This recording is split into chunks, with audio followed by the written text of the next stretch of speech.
अब आते हैं, एक चैप्टर है हमारा जिसका नाम है international financial management. International financial management, इसमें कुछ भी एक्स्ट्रा नहीं है। ये आपका कैपिटल बजटिंग है, ठीक है। लेकिन किसके लिए? किसके लिए? फॉरेन प्रोजेक्ट के लिए। किसके लिए? फॉरेन प्रोजेक्ट के लिए। यानी कि वही इन्वेस्टमेंट, वही सारा काम आप कहाँ कर रहे हो? आप बाहर के कंट्री में। बस इतना ही डिफरेंस है। अब इसमें क्या आएगा? आपका फॉरेन एक्सचेंज का आपको कॉन्सेप्ट पता होना चाहिए। समझ में आ गया? अगर आपको फॉरेक्स आता है और कैपिटल बजटिंग आता है तो आईएफएम अब आपको आएगा। क्या मैं यहाँ पे फॉरेक्स को मैं डील करूं? क्या मैं कैपिटल बजटिंग को डील करूं? कुछ नहीं डील करूंगा। अब मैं सिर्फ उतना ही डील करूंगा जितना मेरे इसमें एडिशनल पोर्शन है, क्योंकि मैं ये अज्यूम करके चल रहा हूं कि आप सीरीज में पढ़ रहे। अब जो पहले ही जाते स्टार्टिंग ही करते इंटरनेशनल फाइनेंशियल मैनेजमेंट, तो वो जाने हम क्या कर सकते हैं इसमें। आइए, अभी आपने बेसिक ऑफ कैपिटल बजटिंग जितना पढ़े हो सारे इसमें कॉपी पेस्ट हो गई। इन्फ्लेशन की एडजस्टमेंट सारे कॉपी पेस्ट हो गए, क्योंकि क्वेश्चन में आपको इन्फ्लेशन का एडजस्टमेंट मिलेगा। मैं सिर्फ उतना पोर्शन आपको पढ़ाने जा रहा हूं जितना हमारे किससे लिंक है। अब फॉरेन प्रोजेक्ट से अब कैसे होगा देखिए। एक मिस्टर इंडिया है और वो जाता है पैसे लगाने यूएसए के प्रोजेक्ट में। अब आप मुझे बताइए, यूएसए के प्रोजेक्ट में अगर पैसे लगाएगा तो भाई इन्वेस्टमेंट तो डॉलर में होगी। बोलो जल्दी। अब डॉलर में जब इन्वेस्ट करने जाओगे तो आज करोगे, 0 ईयर में ये काम करोगे। अब डॉलर लगाने गए मान लीजिए 1 लाख रुपए, तो आपके जेब में रुपी कितना होगा? हो सकता है ये आपका 85 लाख रुपीज होगा, अगर 85 का रेट लू मैं तो। मानते हो इस बात को? अब आपने प्रोजेक्ट में पैसे लगाए डॉलर में, ठीक है। अब उसके बाद इनफ्लो आएगा, कैश फ्लो आफ्टर टैक्स। वो किस टर्म में होगा बताओ? डॉलर के टर्म में। 1 साल एंड भी डॉलर कमाएंगे, 2 ईयर बाद में भी डॉलर लाएंगे, 3 ईयर बाद में भी डॉलर लाएंगे। लेकिन मुझे बताइए, इन्वेस्टर कहाँ से? इंडिया से। तो उनको क्या करना पड़ेगा? ये डॉलर में तो कमा के क्या फायदा? आप मुझे बताइए, जितने इंडियन डॉलर में कमाने जाते अल्टीमेटली लाता कहाँ है? इंडिया में। तो आप मुझे बताइए, क्या ये डॉलर कन्वर्ट होगी कि नहीं होगी? होगी। अब ये डॉलर आप कन्वर्ट कर करके बार बार लाओगे अपने कंट्री में। 1 साल के एंड में लाओगे, 2 ईयर के एंड में लाओगे, 3 ईयर के एंड में लाओगे, ठीक है। कभी नहीं भी ला सकते हो, क्योंकि क्वेश्चन की वेराइटीज अलग अलग मिलेंगे, जिसमें से एक वेराइटी ये है कि ये सारे पैसे को अपने कंट्री में लाएंगे। अब मुझे बताइए, मैं डिसीजन तो आज ले रहा हूं, ये भी एस्टिमेटेड है, ये भी एस्टिमेटेड है, ये भी एस्टिमेटेड है। तो मुझे बताइए, मुझे जो रेट चाहिए होगा वो भी एस्टिमेटेड रेट चाहिए होगा। अब मुझे बताइए, यहां पे कौन सी रेट से मैं कन्वर्ट कराऊं? थोड़ा जल्दी।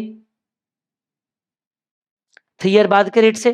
तो मुझे बताइए, रेट जो 3 ईयर बाद का होता है उसको क्या बोलते हैं? Future rate at 3 year end. अब मुझे बताइए, डिसीजन तो मैं आज ले रहा हूं लगाऊं कि ना लगाऊं, तो 3 साल बाद का रेट आज आपको एस्टिमेट करना पड़ेगा। क्या 3 ईयर बाद का रेट एस्टिमेट करने आता है आपको? आता है? अब बोलोगे नहीं आता है, तो नहीं आता है तो मैं आईएफएम में बताऊंगा क्या भी ये सब चीज? कुछ नहीं बता रहा। नहीं आ रहा तो रिवीजन करो। हाँ, रिवाइज करा दूंगा। क्या करने वाले हैं बताइए? इंटरेस्ट रेट को बेस बनाएंगे, बहुत बढ़िया। इन्फ्लेशन को भी तो बेस बना सकते हैं। हाँ, अगर मैं इंटरेस्ट रेट को बेस बनाऊं तो इंटरेस्ट रेट पैरिटी थियरी, और अगर इन्फ्लेशन को बेस बनाओ तो परचेजिंग पावर पैरिटी थियरी। चलो शुक्र है लाइव में से भी सब लोग को याद आवाज आ रही। तो बस हो गया, तो बस एक्स्ट्रा क्या है? बस यही तो है कैपिटल फॉरेक्स का। आप इसको लिंक करो। अगर मान लीजिए ये चीज क्लिक कर गया, मतलब आपको लॉजिक है।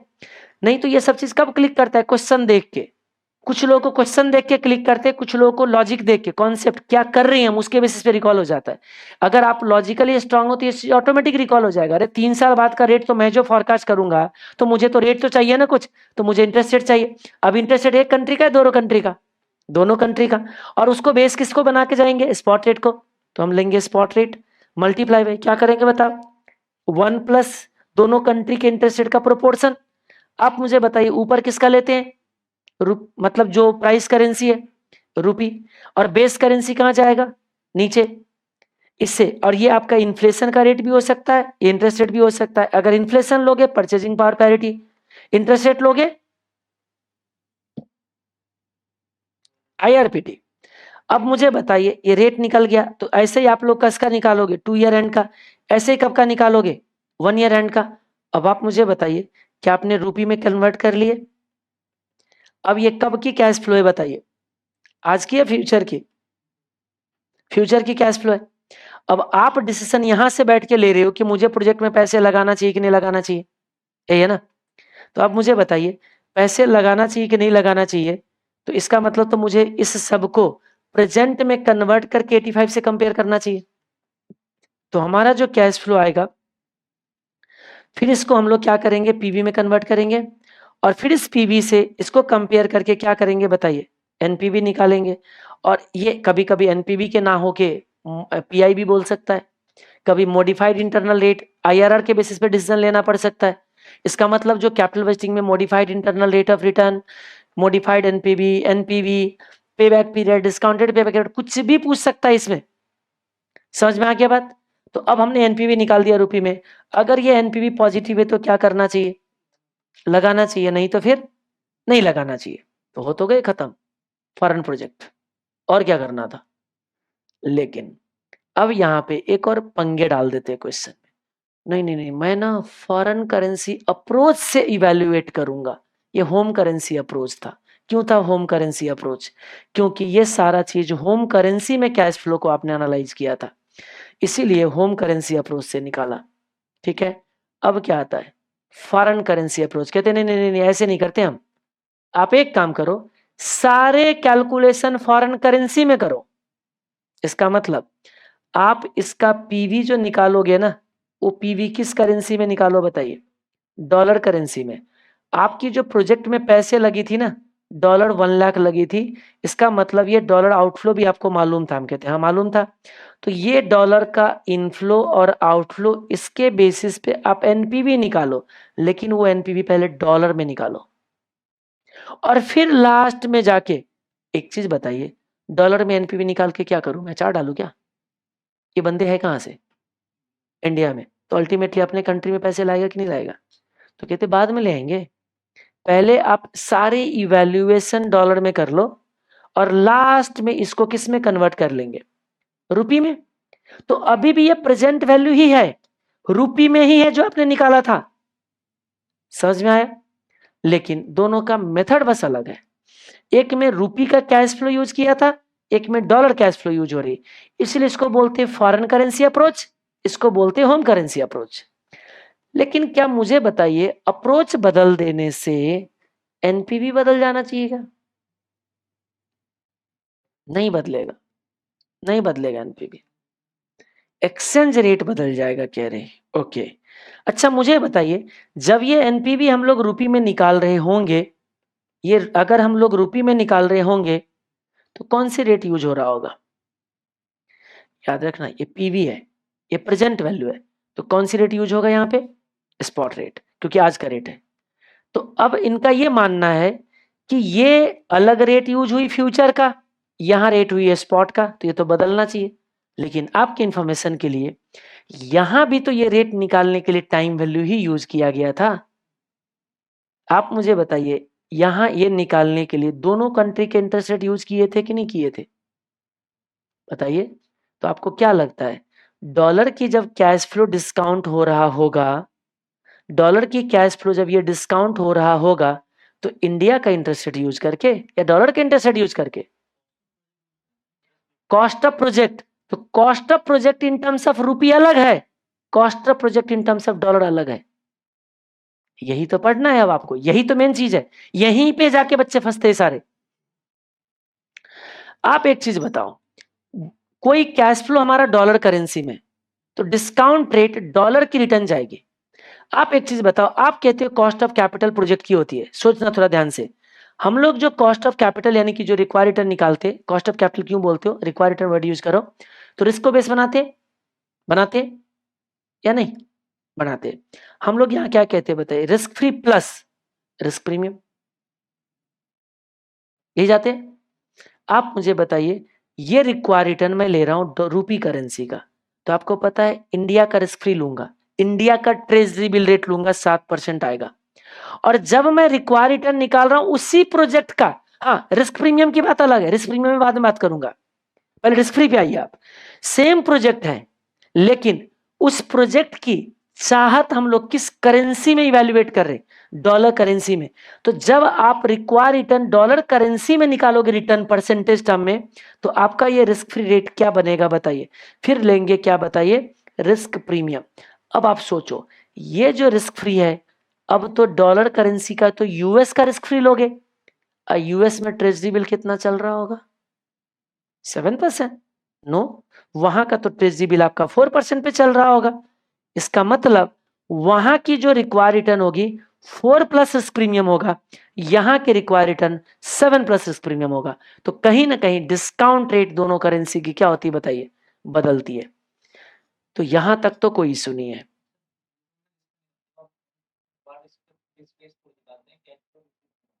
अब निकालो, कोई बात नहीं, आप निकालिए। अब अगर मान लीजिए अगर ये आउटफ्लो है, तो अब आपने फंड किस में रेज किया, डॉलर में। तो डॉलर में फंड रेज करने का कॉस्ट आपका कम आएगा। अब फंड रेज करो भी डॉलर में, कॉस्ट कम आएगा। रुपये में फंड रेज करो, डॉलर कॉस्ट ज्यादा आएगा। बोलो कैसे। अब मैं जब डॉलर में फंड रेज करूंगा, ठीक है, तो डॉलर वाले जो पैसे इन्वेस्ट करता है ना, वो बंदे को अगर मैं 4% से ज्यादा दे दूं तो खुश हो जाएगा। आज मुझे डॉलर में लोन मिल जाएगा 6% पे, लेकिन इंडिया में तो मिलेगा नहीं, क्योंकि 7% तो एफडी का रेट है। तो मुझे कितने मिलेंगे बताइए, 9% पे।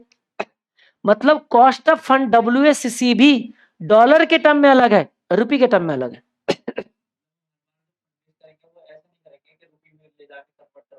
अब कन्वर्ट कराओ तब भी पैरिटी वही हो गया। आपने पैरिटी पढ़ा। अब इसका मतलब, अब जिस तरीके से आप क्वेश्चन पूछ रहे हो उस तरीके से आपको फॉरेक्स में क्या होने पड़ेंगे, बाहुबली, तब जाके बात बनेगी। याद करिए, दो करेंसी, दो कंट्री के इंटरेस्ट रेट को पैरिटी पे बनाया था, दो कंट्री के कॉस्ट को पैरिटी बनाया था। याद करिए क्या बनाया था, 1 प्लस रुपी की कॉस्ट या रुपी की रिटर्न, रुपी की कॉस्ट या रुपी की return multiply by 1 plus rupee की प्रीमियम एब्लिक discount is equal to 1 plus dollar की कॉस्ट या डॉलर की रिटर्न। याद आ रही कुछ। और ये जाके क्या बनती है बताइए, पैरिटी। इसका मतलब आप अगर ये कहते हो कि मुझे इसमें कॉस्ट बनाना है, इसमें बोरोइंग करना है, और वो कॉस्ट अगर डॉलर करेंसी में निकालोगे तो आपकी ये कन्वर्ट होकर आएगा, प्रीमियम डिस्काउंट एडजस्टमेंट होकर आएगी। पैरिटी पे चलता है कंट्री। डॉलर में लोन लीजिए आपको 6% पे लोन मिल जाएंगे, रुपये में लोन लीजिए आपको 8% से नीचे लोन नहीं मिलेंगे। इवन होम लोन आपको 9%, 8.5 से नीचे नहीं मिलेगा। मतलब भाई जब रिस्क फ्री रेट ही अगर 7 चल रहा है जिस कंट्री में, वहां पे बोरोइंग का कॉस्ट आपका हमेशा कब मिलेगा, 7 से ऊपर। और जहां पे जिस कंट्री में रिस्क फ्री रेट ही चल रहा है 4% पे, तो आपके 4% से नीचे पे ऊपर से काम चल जाएगा। इसका मतलब आप कहते हो कि सर हम तो प्रोजेक्ट को इवेल्युएट करने के लिए हर बार रिस्क के रास्ते ही तो यूज नहीं करते ना, हम तो कॉस्ट का रास्ता भी तो यूज करते हैं, कॉस्ट ऑफ कैपिटल। तो मैं आपको बता दूं, कॉस्ट ऑफ कैपिटल जो रुपी का होगा आपका वो अलग होगा, और डॉलर में जो होगा वो आपका अलग होगा, और वो भी आपको इसी कॉन्सेप्ट पे बेस्ड होगा जो भी कॉन्सेप्ट आपको बता रहे। ठीक है, यहां तक तसल्ली हुई। आगे बढ़ते हैं। अब हमें क्या करना है, सारे झमेला अब जो है ना रिस्क प्रीमियम के अंदर है। रिस्क फ्री में तो कोई इशू नहीं है, हमने दो कंट्री का रिस्क फ्री बना दिया। ये देखो कैसे, आपको पता होगा रियल रेट और रिस्क फ्री रेट से बात बनती है। याद करो फिशर की फॉर्मूला, फिशर ने क्या बोला था, रियल के रेट में इन्फ्लेशन एडजस्ट करना, कहां पहुंच जाओगे, रिस्क फ्री में। याद आ रहा है सिक्योरिटी वैल्यूएशन का एक क्वेश्चन जिसमें इन्फ्लेशन का रिस्क प्रीमियम किसको बढ़ाया गया, रिस्क फ्री रेट को। और नवंबर 2023 की आरटीपी जो बनाया गया, उस आरटीपी में क्लियरली लिख के दिया, सॉरी जो नए आंसर थे उसमें सिर्फ किसको बढ़ाया था इंस्टीट्यूट ने, रिस्क फ्री को, मार्केट को नहीं। याद आ रहा है कुछ, नहीं याद आ रहा, इग्नोर। चलो यहाँ पे देखिए, अब हम बात कर ले कि रियल रेट, रियल रेट में जब इन्फ्लेशन ऐड करते तो रिस्क फ्री पे जाते, ये पढ़ा था आपने, फिशर ने ये फॉर्मूला दिया था। फॉर्मूला बना के दोगे, 1 plus real rate multiply by 1 plus inflation, कहां पहुंचेंगे हम लोग, 1 plus risk free. No risk free बोलोगे क्यों, क्योंकि ये रियल क्या है बताइए, रिस्क फ्री है। हाँ अगर इसमें रिस्क एडजस्ट होता तो फिर ये नॉमिनल बनता आपका। ओके, तो अब आप मुझे बताइए, अब मैं कह रहा हूं कि इस रिस्क फ्री से ऊपर बढ़ना है अब मुझे, क्योंकि मुझे अपने चाहत तक पहुंचना है। आपको पता है चाहत हमारा रिस्क फ्री से ऊपर होता है। बोलो जल्दी, रिस्क फ्री प्लस रिस्क का प्रीमियम कहां पहुंचेंगे, चाहत पे, that is the required return पे या कॉस्ट ऑफ कैपिटल पे। क्योंकि कॉस्ट ऑफ कैपिटल जाती है तो रिस्क को कंसीडर करके ही बढ़ता है। अब आप देखिए यहां पे रिस्क फ्री में जो आप रिस्क प्रीमियम एडजस्ट करते हो, तो आप रिस्क रिक्वायर्ड रिटर्न पे पहुंचते हो, यानी कि कॉस्ट ऑफ जो आपके डिस्काउंटेड पे पहुंचते हो। तो मुझे बताइए, इंडिया का मान लीजिए रिस्क फ्री 7% है, अगर यही चीज यूएस में जाऊं तो यूएस का रिस्क फ्री तो कितना मिलेगा? May be 4%। तो अब इससे ये 4% है, तो 4% से अगर आप ऊपर बढ़े तो जब वहां की रिक्वायर्ड या कॉस्ट ऑफ कैपिटल आएगी ना, तो वो इससे ऊपर आएगा। समझ में आ गया बात? तो अब ये 4% में रिस्क प्रीमियम ऐड होगी। सही बोल रहा हूं मैं?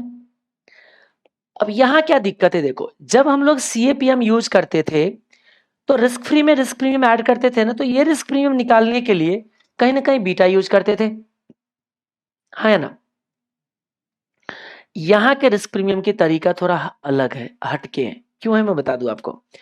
क्योंकि यहाँ बीटा के थ्रू हम लोग यहाँ पे फिलहाल के लिए रिस्क प्रीमियम जो आया उस रिस्क प्रीमियम को फिर यहाँ के बीटा से कंपैरिजन नहीं कर रहे,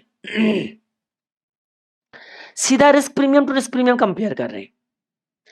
और ये देखो, ये तो रियल है, तो आपको पता है कि इसकी इन्फ्लेशन अलग होता है किसका? ये है यूएसए की कहानी, ये है आपका इंडिया का कहानी।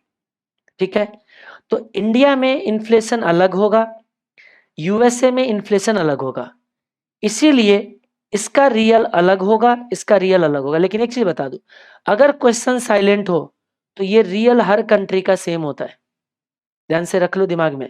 क्वेश्चन अगर साइलेंट है तो इंडिया का रियल रेट जितना होगा यूएसए का रियल रेट क्या होगा बताइए? सेम होगा।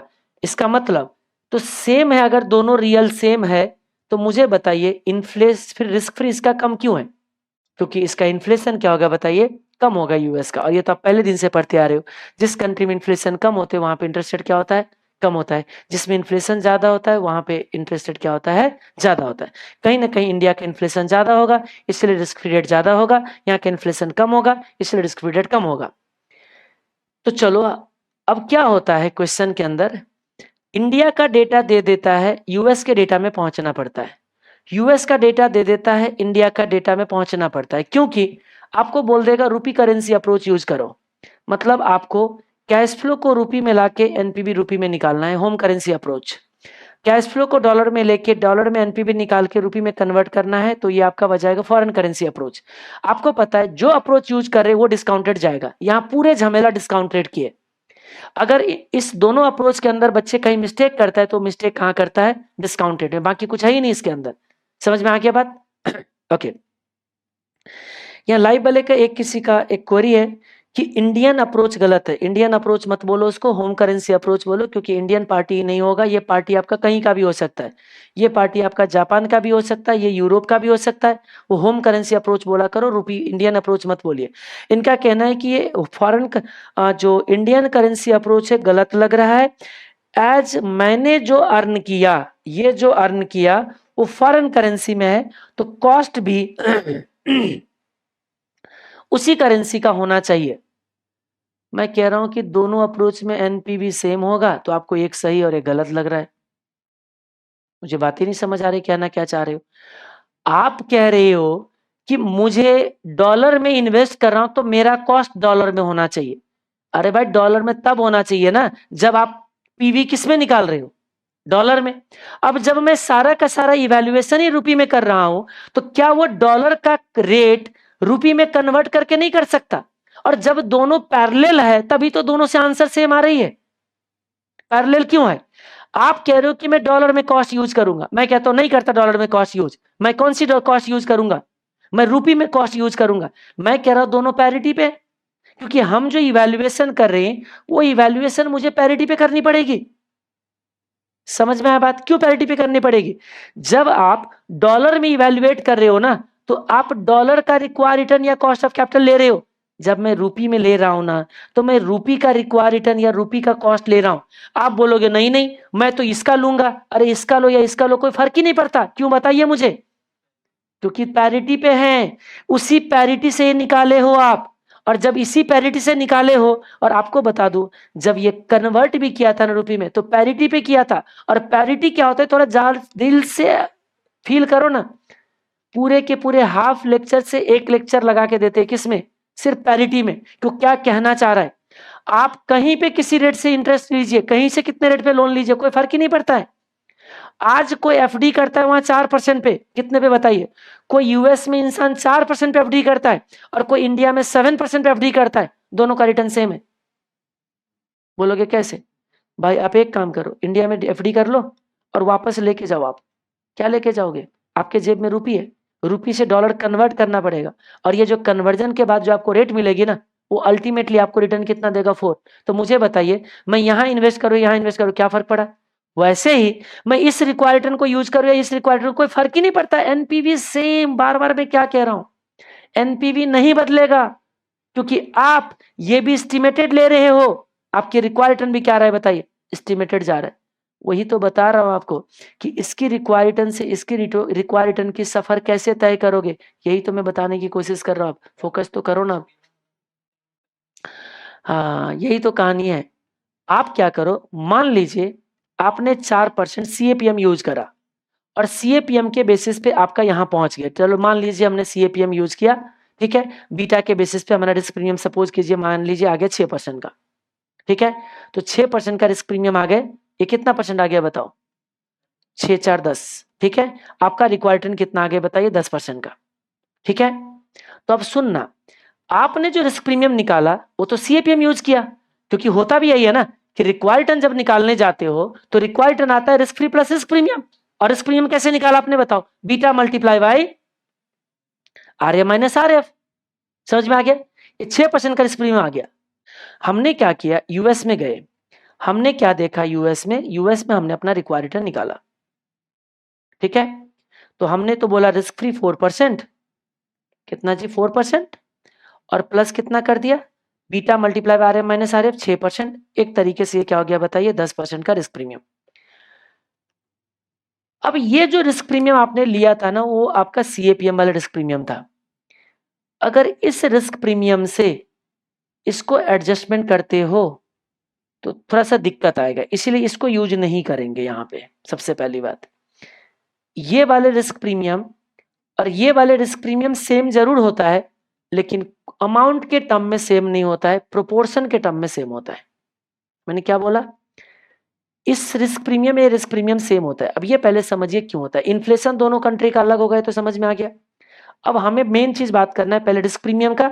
अब अमाउंट वाले रिस्क प्रीमियम और प्रोपोर्शन वाले रिस्क प्रीमियम, इन दोनों को मैं डिफरेंशिएट कर दूंगा। सोचो, बाबा रामदेव जाते हैं यूएस में और आटा नूडल्स लगाते हैं, आटा नूडल्स का फैक्ट्री लगाते हैं। क्या बाबा रामदेव का रिस्क वही रहेगा जो इंडिया में रिस्क है उनका, या रिस्क बदल जाएगा, बदल जाएगा। मैं तो कह रहा हूं रिस्क तो सेम रहेगा दोनों कंट्री का। अभी तो आप बोल रहे हो कि बदल गया। बाबा रामदेव इंडिया में प्रोजेक्ट लगाए या बाबा रामदेव यूएस में प्रोजेक्ट लगाए, रिस्क बदल जाएगा। सही बोल रहा हूं मैं, जल्दी, रिस्क बदल जाएगा। तो मैंने अभी एग्जाम्पल में क्या लिया था, ध्यान से सुनो। मेरे जो अभी के जो क्वेश्चन की एग्जाम्पल है और मेरे एग्जाम्पल, दोनों में डिफरेंस है, समझा सकते दोनों में डिफरेंस क्या है। मैंने अभी के एग्जाम्पल में क्या लिया कि बाबा रामदेव नूडल्स बनाने की, आटा नूडल्स की फैक्ट्री इंडिया में लगाए या आटा नूडल्स की फैक्ट्री यूएसए में लगाए, रिस्क अलग है। क्योंकि बाबा रामदेव पे इंडिया में भरोसा ज्यादा है लोगों का, यूएस कहते हैं अरे ये कौन बाबा है, ये तो ऐसे फर्जी बाबा है, हम नहीं इस पे मानते, उसकी भरोसा वहां कम है। तो वहां पे जो मार्केट बेस होगी और यहाँ की जो मार्केट बेस है, उनकी जो कस्टमर बेस है, दोनों अलग है, रिस्क बदल गया। तो मैं इसमें कैसे बोल रहा हूँ कि दोनों का रिस्क प्रीमियम सेम रहेगा। हाँ जी, डिफरेंस है, इस दोनों में रिस्क सेम रहेगा, क्योंकि बाबा रामदेव की प्रोजेक्ट इंडिया में नहीं आ रही है, प्रोजेक्ट तो कहां है बताइए, उसी यूएस में। प्रोजेक्ट की लोकेशन सेम है, सिर्फ इवैल्यूएशन बदल रहा है। तो आप मुझे बताइए, जब प्रोजेक्ट सेम प्लेस पे है, आप कह रहे हो कि मैं डॉलर में कमा रहा हूं, अरे भाई रुपी का कमाई भी वही है, ये तो सिर्फ कन्वर्टेड कमाई है। मतलब आप रुपी में कैश फ्लो जनरेट करो या डॉलर में कैश फ्लो जनरेट करो, वही कस्टमर बेस का कैश फ्लो है, कस्टमर बेस नहीं बदला है। जो कस्टमर का भरोसा था सेम भरोसा है। तो जब उसी भरोसे का ये कैश फ्लो है, उसी भरोसे का ये कैश फ्लो है, तो रिस्क बदल कैसे गई। मान लीजिए कुछ बुरा हो गया डॉलर के साथ, तो भाई बुरा आपका रुपी के साथ भी हो गया। मान लीजिए आपके डॉलर में बहुत ज्यादा रेवेन्यू जनरेट हो गया तो आपका रुपये में बहुत ज्यादा जनरेट हो गया। तो मुझे बताइए कैश फ्लो की फ्लक्चुएशन तो डिफरेंट है ही नहीं, रिस्क कहां से आते हैं बताइए? कैश फ्लक्चुएशन से। ध्यान से बताओ मुझे आप, कैश फ्लक्चुएशन से। मान लीजिए ये कैश फ्लो 100 करोड़ के डॉलर, 100 डॉलर से 50 डॉलर तक की फ्लक्चुएशन है। ध्यान से सुनना आप, 100 से 50 की फ्लक्चुएशन है। तो आप यहाँ की रुपी इनफ्लो जब निकालोगे ना तो उसकी भी फ्लक्चुएशन प्रोपोर्शनलिटी सेम मिलेगा, सेम रेट से। तो क्या रिस्क सेम है या नहीं है? तो मुझे बताइए प्रोजेक्ट की लोकेशन सेम हो तो रिस्क बदल जाएगी क्या? नहीं बदलेगी। इसका मतलब हम अगर रुपी करेंसी में रिस्क प्रीमियम देखें या डॉलर करेंसी में देखें, दोनों की रिस्क प्रीमियम क्या होगा बताइए? सेम होगा। लेकिन अमाउंट के टर्म में सेम नहीं होगा, अमाउंट के टर्म में सेम नहीं होगा, रेशियो के टर्म में सेम होगा। बोलोगे ये क्या मतलब हुआ? अब हम लोग क्या करने जा रहे हैं, ध्यान से सुनिए। हम लोगों की जो रिस्क प्रीमियम था ना, अब उस तरीके से नहीं निकालेंगे, हम रेशियो के टर्म में, क्योंकि अमाउंट के टर्म में निकालोगे तो गलती क्या हो जाएगा देखना भाई। एक चीज बताओ, 4% पे 6 ऐड करना और 7% पे 6 ऐड करना, दोनों सेम चीज नहीं है। समझ में आ गया? तो हमारा जो रिस्क प्रीमियम है अमाउंट के टर्म में सेम नहीं है, प्रोपोर्शन के टर्म में सेम है। मतलब वो रिस्क प्रीमियम जो प्रोपोर्शन से निकाला गया है। बोलोगे कैसे? हम लोग ये जो रिस्क प्रीमियम निकाल रहे हैं ना, इसको ऐसे निकालते हैं, 1 + 0.04 मल्टीप्लाई बाई, जैसे आपने वो पर यूज किया ना फिशर का फॉर्मूला, एग्जैक्टली वो फॉर्मूला, जैसे आपने दो कंट्री के बीच में क्या करा था, पैरिटी बनाया, किसके प्रीमियम इसका डिस्काउंट, वो प्रीमियम दोनों कंट्री में सेम है। मतलब 1 + risk free rate multiply by 1 + risk premium. ये रिस्क प्रीमियम किसके इक्वल है बताइए? 1 + रिक्वायर्ड रिटर्न का। तो आप मुझे बताइए यूएस में रिक्वायर्ड रिटर्न हमने कितना लिया था? 10 ना। तो 1 + 0.10, तो 1 + 0.04, तो मुझे बताइए 1 + रिस्क प्रीमियम कितना होगा? वो जो 6% था ना, ये अमाउंट वाला रिस्क प्रीमियम था, ये प्रोपोर्शन वाला रिस्क प्रीमियम है। समझ में आ गया बात? तो मुझे बताइए 1 + रिस्क प्रीमियम जो बनेगा, मैं थोड़ा सा चाइनीज लिख रहा हूँ क्योंकि जल्दी जल्दी लिख रहा हूँ, इतना मेरा हैंडराइटिंग बेकार है नहीं, मैं तसल्ली से लिखूँ तो मेरा हैंडराइटिंग इससे बढ़िया बनता है, इससे भी बढ़िया बनेगा, लेकिन इतना तसल्ली मैं करूँ क्यों बताओ? 10 डिवाइडेड बाई 1 + 0.04 कितना आ गया बताइए? 1.1 डिवाइडेड 1.04, यार है आपका 1.0577। तो मैं कह सकता हूं यहाँ पे जो रिस्क प्रीमियम है ना, ये रिस्क प्रीमियम 5.77% की है। यहाँ पे ये रिस्क प्रीमियम दोनों कंट्री का सेम है। समझ में आ गया? मतलब प्रोपोर्शन वाले बढ़ाएंगे, आपको क्या करना है देखो, ये इतने प्रोपोर्शन में आपका रिस्क प्रीमियम है यहाँ पे। तो ये जो रिस्क प्रीमियम है ना, सीएपीएम वाला रिस्क प्रीमियम कितना था आपका? 6%। प्रोपोर्शन वाले रिस्क प्रीमियम कितना है? 5.77। तो कहते हैं ये जो 5.77 वाले जो रिस्क प्रीमियम है ना, वो रिस्क प्रीमियम यहां भी सेम आएगा आपका। इसका मतलब जब आप यहां पे रिस्क प्रीमियम एडजस्ट करके रिक्वायर्ड रिटर्न निकाल रहे हो, तो वो एब्सोल्यूट वैल्यू वाले रिस्क प्रीमियम नहीं, जो हमारा बीटा मल्टीप्लाई बाय RMRF देता है, वो रिस्क प्रीमियम नहीं। कौन से रिस्क प्रीमियम? प्रोपोर्शन वाले। तो इसका मतलब अब 7 पे ऐड करके नहीं पहुंचाओगे आप, मल्टीप्लाई करके। तो आप क्या करोगे, 1 + 0.07 को अब उस प्रोपोर्शन से बढ़ाओगे, 1 + 0.0577 is equal to 1 + required return of dollar. समझ में आ गया बात? तो मैं आपको बता दूं, इस पूरे फॉरेन करेंसी और होम करेंसी अप्रोच में बच्चे को अगर कॉन्फिडेंस थोड़ा सा लूज होता है तो सिर्फ डिस्काउंट रेट में होता है, तो क्योंकि वो कहीं ना कहीं आपका पैरिटी से लिंक है। अगर पैरिटी फील होगी तो आपको सब कुछ समझ आएगा। रीड करते रहिएगा। मैंने IRPT PPT का फॉर्मूला लिख दिया है, डॉलर है बेस में तो डॉलर आएगा, डॉलर है बेस में डॉलर आएगा। फॉरेन करेंसी अप्रोच के अंदर बता दिया, ये रहा देखो, ये मेन चीज है कि अगर क्वेश्चन साइलेंट हो तो रियल रेट आपका सेम होगा हर कंट्री में, ध्यान रखना। ये डिफरेंट होगा, ये डिफरेंट होगा, ये सेम होगा, लेकिन ये सेम कौन सी वाले प्रीमियम होगा बताइए? हाँ, इसका रीजन भी दिया हूं क्यों सेम होता है, क्योंकि project located at a single place, एक ही प्लेस पे लोकेटेड है, दो अलग अलग प्लेस पे नहीं लोकेटेड है, क्योंकि प्लेस बदल दोगे प्रिंट तो फिर रिस्क बदल जाता है। हाँ, और ये भी जो आपका प्रोजेक्ट का रिस्क प्रीमियम है, कौन सी वाले रिस्क प्रीमियम बताइए? In proportion. वो एब्सोल्यूट वैल्यू वाले रिस्क प्रीमियम नहीं है, प्रोपोर्शन वाले रिस्क प्रीमियम है। ये आपका आ जाता है रिक्वायर्ड रिटर्न। डिफरेंट कंट्री का रिक्वायर्ड रिटर्न क्या आते हैं बताइए? डिफरेंट। तो मैं आपको बता दूं, इसमें जो कॉन्सेप्ट है, जो स्पेसिफिक डिफरेंट कॉन्सेप्ट है, वो तो यही है। बाकी टाइम वैल्यू का कॉन्सेप्ट, इन्फ्लेशन की कॉन्सेप्ट, आईआरआर की कॉन्सेप्ट, एमआईआरआर की कॉन्सेप्ट, री इन्वेस्टमेंट की कॉन्सेप्ट, करेंसी कन्वर्जन की, पैरिटी वाले कॉन्सेप्ट, वो सब कुछ जो पहले से पढ़ा है वो सारा कुछ है। अब मैं सारा को यहाँ समराइज करके ना फालतू का मैं नोट्स को मैं बल्कि बना सकता हूँ, माइंड में कुछ एक्स्ट्रा चीज लिख नहीं सकता हूँ। तो जो चीज जहां पढ़ा हुआ है वो सारा का सारा यहाँ अप्लाई होगा ही होगा। नया चीज जो आपको पढ़ना था वो ये जो मैंने आपको बता दिया, ये देखो आपने पढ़ा रियल में इन्फ्लेशन एडजस्ट किया तो रिस्क फ्री पे पहुंचा, और रिस्क फ्री में रिस्क प्रीमियम एडजस्ट किया तो रिक्वायर्ड रिटर्न पे पहुंचा। ठीक है, या आप चाहो तो एक काम और कर सकते हो, रियल पे इन्फ्लेशन एडजस्ट कर दो रिस्क फ्री हो गया, रिस्क फ्री पे रिस्क प्रीमियम एडजस्ट कर दो रिक्वायर्ड रिटर्न आ गया। ठीक है, और जिस कंट्री का यूज करोगे उसी कंट्री का डेटा यूज करोगे, तो इसी के साथ जो स्पेसिफिक कॉन्सेप्ट था वो खत्म हो जाता है। बाकी जब क्वेश्चन सॉल्व करोगे तो आपको रियलाइज होगा कि क्वेश्चंस के अंदर और कितने सारे इंफॉर्मेशन वगैरह है। ठीक है, तो अगर इसके क्वेश्चंस पे आ जाए तो देखिए कभी कभी तो इस टॉपिक से 16 मार्क्स के भी क्वेश्चन पूछे गए हैं। अभी 8 मार्क्स आए थे, कभी 0 के भी आए हुए हैं। बट एक चीज है कि यहाँ से जब क्वेश्चन आते हैं तो एक तरीके से वो कैपिटलिस्टिंग की क्वेश्चन आते हैं, बाकी और कुछ नहीं होता है, ऐसे समझ जाओ। ठीक है, चलो आगे देखते हैं इसमें क्या है। ये कह रही कि ABC limited is considering a project in US which will involve an initial investment of 110 lakh. The project will have 5 years of life. Project का कितना लाइफ है? 5 ईयर।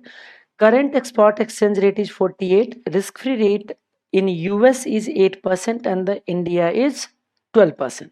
उसने रिस्क फ्री आपको दे दिया। Cash inflow from the project are as follows. कैसे देखो, dollar में इनफ्लो दे दिए, कहते calculate the NPV of the project using foreign currency approach, require rate of return of the project is 14%। अब थोड़ा सा यहाँ दिक्कत क्या है कि देखो आपने बोला है कि हमें प्रोजेक्ट को इवैल्यूएट करना है फॉरेन करेंसी अप्रोच से, और ये पार्टी कहाँ से है? इंडिया से ही होगा, क्योंकि ये अगर फॉरेन प्रोजेक्ट है तो मुझे बताइए, जब मैं इसको प्रेजेंट वैल्यू में लाके, क्योंकि क्वेश्चन तो एनपीवी पे डिसीजन देना है, तो एनपीवी निकालने के लिए इसको क्या करूंगा? प्रेजेंट वैल्यू में कन्वर्ट करूंगा। लेकिन प्रेजेंट वैल्यू करने के लिए जो हमें पीवी फैक्टर चाहिए वो पीवी फैक्टर किस रेट पे चाहिए? डॉलर वाले रेट पे। अब अगर ये अज्यूम करते हो डॉलर का रेट है, तब तो सीधा पीवी फैक्टर निकालो, एनपीवी आएगा, डिस्काउंट ये स्पॉट रेट यूज करके क्वेश्चन सॉल्व कर दो। समझ में आइए? तो इसको क्या करोगे, रिस्क फ्री रेट जो दे रखा है 8% 12%, इसको क्या करोगे? If possible use all information given in question, याद रखिएगा, if possible use all information given in question. तो मुझे बताइए ये कैसे यूज होगा आपसे? देखो इसको तो रुपये में कन्वर्ट करना है नहीं, क्योंकि होम फॉरेन करेंसी अप्रोच है, तो ये तो इसी में रहेगा। मतलब जो भी कन्वर्जन उन्वर्जन है उसी किस में चलना है? इस रेट में। और वैसे भी एक चीज सोचो, ये एबीसी लिमिटेड है, चलो ऐसे सोचो एक मिस्टर इंडिया है। मान लीजिए मैं अपनी बात करता हूँ, मुझे लगता है कि चलो मैं थोड़ा सा यूएस में कोई इन्वेस्टमेंट करता हूँ। ठीक है, अब मैं आपसे ऐसे ही बात करता हूँ कि देखो ये जो मैं प्रोजेक्ट यूएस में लगा रहा हूँ ना, इससे मैं 14 कमाना चाहता हूँ। मैं इंडिया में बैठा हूँ, अभी याद रखना, और मैं आपसे बात कर रहा हूँ किस प्रोजेक्ट से मैं कितना कमाना चाह रहा हूँ? 14%। आपको क्या फील हो रहा है, इंडिया में बैठ के इंडियन करेंसी में 14% रिटर्न, या डॉलर करेंसी में 14% रिटर्न? इंडियन करेंसी में तो हो गया। आप जब आंसर, मैं बार बार क्या कहता हूं, जब कभी क्वेश्चन साइलेंट नजर आए और आपको पता ना चल रहा हो कि हम क्या जम्सन करें, तो मैं बार बार क्या कहता हूं, आप बैठ जाओ भीड़ में और भीड़ को ये लैंग्वेज बोलो कि मैं 14% का रिटर्न कमाना चाहता हूं। भीड़ ने क्या समझा साइलेंटली, जो समझा वही आप जम्सन ले लो। समझ में आ गया बात? तो भीड़ ने समझा इंडिया का, तो हम बोलते हैं इंडिया का है। अब मुझे बताइए, तो ये इंडिया का रिक्वायर रिटर्न हो गए। अब क्या करना पड़ेगा, ध्यान से सुनो, बस रिक्वायर रिटर्न आपका डॉलर करेंसी में आए, क्वेश्चन खत्म, उसके अलावा कुछ बचता ही नहीं है। हम लोग क्या करेंगे, देखो इंडिया का रिक्वायर रिटर्न अवेलेबल है, हम कहते हैं ठीक है, रिस्क फ्री रेट इंडिया का गिवन है कितना बताइए? यूएस का 8 और इंडिया का 12%। इसने 12% दे दिया, और इसने रिक्वायर रिटर्न भी दे दिया कितना बताइए? 14% का। इस बीच में वैसे रिस्क प्रीमियम कितना है इसमें? 12% का। लेकिन वो 12% प्रीमियम नहीं लेना है जो आपका एब्सोल्यूट वैल्यू वाले हैं, जो हम लोग सीएपीएम में यूज करते हैं। सीएपीएम में करते हैं ना कि risk free plus risk premium is require return, तो सीएपीएम वाले रिक्वायर प्रीमियम कितना है बताइए? 12% का रिस्क प्रीमियम है। वो वाले रिस्क प्रीमियम यूज नहीं करेंगे, कौन सी वाले यूज करना है? सॉरी मुझे 24 दिख रहा था, ठीक है ठीक है। हाँ 2% जो दिख रहा है ना आपका सीएपीएम वाले रिस्क प्रीमियम, जो beta multiply by R minus R F, वो रिस्क प्रीमियम हम यहाँ पे कंसीडर नहीं करें, क्योंकि इस रिस्क प्रीमियम को किस पे लेके जाएंगे हम, यूएस पे। तो इसका मतलब ये प्रीमियम प्रोपोर्शन वाला रिस्क प्रीमियम लेना है। तो प्रोपोर्शन वाला रिस्क प्रीमियम क्या होगा बताइए, 1 multiply by 1 plus risk premium, और ये कितने की इक्वल करना है, 14% का। तो जल्दी जल्दी करना है, कितना आ रहा है आप लोगों का, 1.12 multiply by 1 plus risk premium, ये आ जाएगा 1.14। तो रिस्क प्रीमियम जो आएगा आपका 1.14 डिवाइडेड बाय 1.12, ये आ गया आपका 1.0176 कर सकते हैं। इसका मतलब 1.78% का आपका जो है ना ये प्रीमियम आ गए। ये किस में असाइन करोगे बताइए, ये डॉलर वाले पे। तो मुझे बताइए डॉलर का रिस्क फ्री रेट कितना है, 8%। तो इसका रिक्वायर्ड रिटर्न हमें निकालना है। एक काम करते हैं, ये रिस्क प्रीमियम डाल देते हैं, कितना बताइए, 1.786% का रिस्क प्रीमियम ऐड करके यहाँ पहुंच जाओ, और ये जो रेट आया इससे आपको डिस्काउंट करके वैल्यू निकालिए, एनपीवी आ जाएगा, आपका कैलकुलेशन हो गए। देखिए दूसरा क्वेश्चन है, जनवरी 21 में कभी एडिशनल रिक्वायरमेंट आई थी, इसकी ध्यान से सुनना। जनवरी 21 में, क्योंकि आपको पता है मेरा स्टाइल क्या है कि भाई सब कुछ सेम है, एक एडिशनल रिक्वायरमेंट है तो 2 क्वेश्चन क्यों प्रोड्यूस करोगे, अगर 2 क्वेश्चन रखोगे तो 2 बार सॉल्व करोगे। समझ में आ गया बात। इसीलिए हमने यहीं पे रिक्वायरमेंट रख दिया कि एडिशनल रिक्वायरमेंट जनवरी 21 में आया था कि what will be the impact if there is a withholding tax of 10% applicable on the project. याद करो विथहोल्डिंग टैक्स क्या कहता है, थोड़ा जल्दी। विथहोल्डिंग टैक्स कहता है कि जब वो पैसे एक कंट्री से दूसरे कंट्री में रिपैट्रिएट होता है तो वहां पे कुछ पैसे काट लिया जाता है, टीडीएस। ऐसे समझो कि फॉरेन पार्टी की टीडीएस ही विथहोल्डिंग टैक्स होती है। तो आप मुझे बताइए यहाँ पे विथहोल्डिंग टैक्स कितना परसेंट है, 10%। तो कैसे करोगे अब है तो फॉरेन करेंसी अप्रोच ना। तो एक चीज बताओ, जितना इनफ्लो है वो आपका 10% से कम हो जाएगा, और कुछ नहीं। तो आपकी जो इनफ्लो आएगा, हर एक साल के इनफ्लो को 10% कम करो, या टोटल कंबाइंड में 10% कम कर दो, या सीधा पीवी में 10% कम कर दो, सबका मतलब एक ही बनेगा। कहीं पे भी 10% कम कर दो आप, जितना आ गया उसके बेसिस पे पे भी निकाल दो, डिसीजन ले लो। समझ में आ गया बात। ये रहा देखिए सॉल्यूशन, ये रहा। अगर ये विथहोल्डिंग टैक्स होता, अगर विथहोल्डिंग टैक्स होता तो देखो जितना आपने पीवी निकाला था ना पहले, ये रहा पीवी, कहाँ गए, चलो इसको, ये मिस्टेक है, ये पुराने वाले डेटा आ गया है, तो पुराने वाले डेटा को इसको रिप्लेस कर लेना है सारे के सारे। तो इसमें जो आएगा आप देख लेना, बस सिंपल सी ये वाले कहानी शुरू होगी यहाँ से। ये कितना है बताइए, ये आपका बन जाएगा 120 लाख है ना, मिलियन में लोगे तो कितना मिलियन बनेगा, ये आपका 12 मिलियन, ये आपका 12 मिलियन जाएगा। जो भी है पूरा डेटा ले लेना, ज़्यादा बेटर है आपका 000250, ये सारा वैल्यू ले लेना आप, ठीक है, और उसके बेसिस पे कैलकुलेशन कर लेना। चलो चलो आगे बढ़े क्या हम लोग, ये देखिए क्वेश्चन नंबर 1 के बी पे आते हैं। क्वेश्चन सब बहुत दमदार होते हैं इसके, बहुत लेंदी होते हैं, इतना लेंदी कि बच्चे हिला भी नहीं पाते हैं। और मैं आपको बता दूं कुछ क्वेश्चन तो इतने इतने लेंदी है कि 20 मार्क्स से नीचे उसकी जमता भी नहीं है। ठीक है, स्टडी मैट में जितने क्वेश्चन डाला है ना, वो क्वेश्चन तो कम से कम 30 मार्क्स का होना चाहिए, 20 का आएगा नहीं। बट क्वेश्चन में फिर भी हाँ, इसीलिए मैं कहता हूँ कि जैसे जैसे क्वेश्चन पूछा गया ना, उस क्वेश्चन को एटलीस्ट प्रैक्टिस कर लो। बाकी जो ये स्टडी मैट की क्वेश्चन मैंने टेस्ट नॉलेज में रखा है ना, इसे देखना, ये क्वेश्चन भाई हाथ भी मत लगाओ, हाथ लगाना भी पाप है इसको। मैं तो इसलिए प्रोड्यूस कर देता हूँ इसको, क्योंकि भाई एक काम करना है, देखो ऐसा ना हो कल के डेट पे कि जिसको पढ़ना है, मान लीजिए किसी के पास फुर्सत है, एक ही पेपर के लिए वो एग्जामिनेशन के लिए बैठ रहा है, हाँ ठीक है कर लो इसको। बट अगर आपके पास ज्यादा और पेपर है, टाइम कम है, तो इसमें टाइम वेस्ट करोगे। इसमें जितना देर आप टाइम स्पेंड करोगे ना, उतना देर में आपको 2 चैप्टर रिवाइज हो गया, वैल्यू एट रिस्क वीआर, और सिक्योरिटी एनालिसिस जो run test, auto correlation test, filter rule test, या फिर जो स्टॉक लेंडिंग बोरिंग और मूविंग एवरेज था, वो सारे के सारे रिवाइज करके सारे क्वेश्चन कर लोगे जितने दिन में ये करोगे। अरे तो एक चीज बताओ, रिस्क रिवॉर्ड रेशियो एनालिसिस भी तो होती है ना कुछ, रिस्क रिवॉर्ड, कितना रिवॉर्ड कितना रिस्क। अरे आएगा कोई बात नहीं, चॉइस में जाएंगे तब तक वो बाकी जो पेपर हुआ है उससे आपको कॉन्फिडेंस आएगा एग्जाम में। समझ में आ गया बात। वापस आ जाइए, मैं क्यों इतना बहस कर रहा हूँ। ठीक है, किसी को पढ़ना होगा तो मैं उसको अलग से करा दूंगा, इधर आइए पहले। XY Limited is engaged in large retail business in India. It is contemplating for expansion into a country of Africa. अच्छा, XYZ अपना बिजनेस कहाँ एक्सपेंड करना चाह रहे हैं बताइए, अफ्रीका में by acquiring a group of store having a same line of operation in India. जितना वो इंडिया में जैसा बिजनेस है वैसा ही बिजनेस को अफ्रीका में एक्सपैंड करने जा रहा है। The exchange rate for the currency of the proposed African country is extremely volatile. ध्यान से सुनिए क्या है, देखिए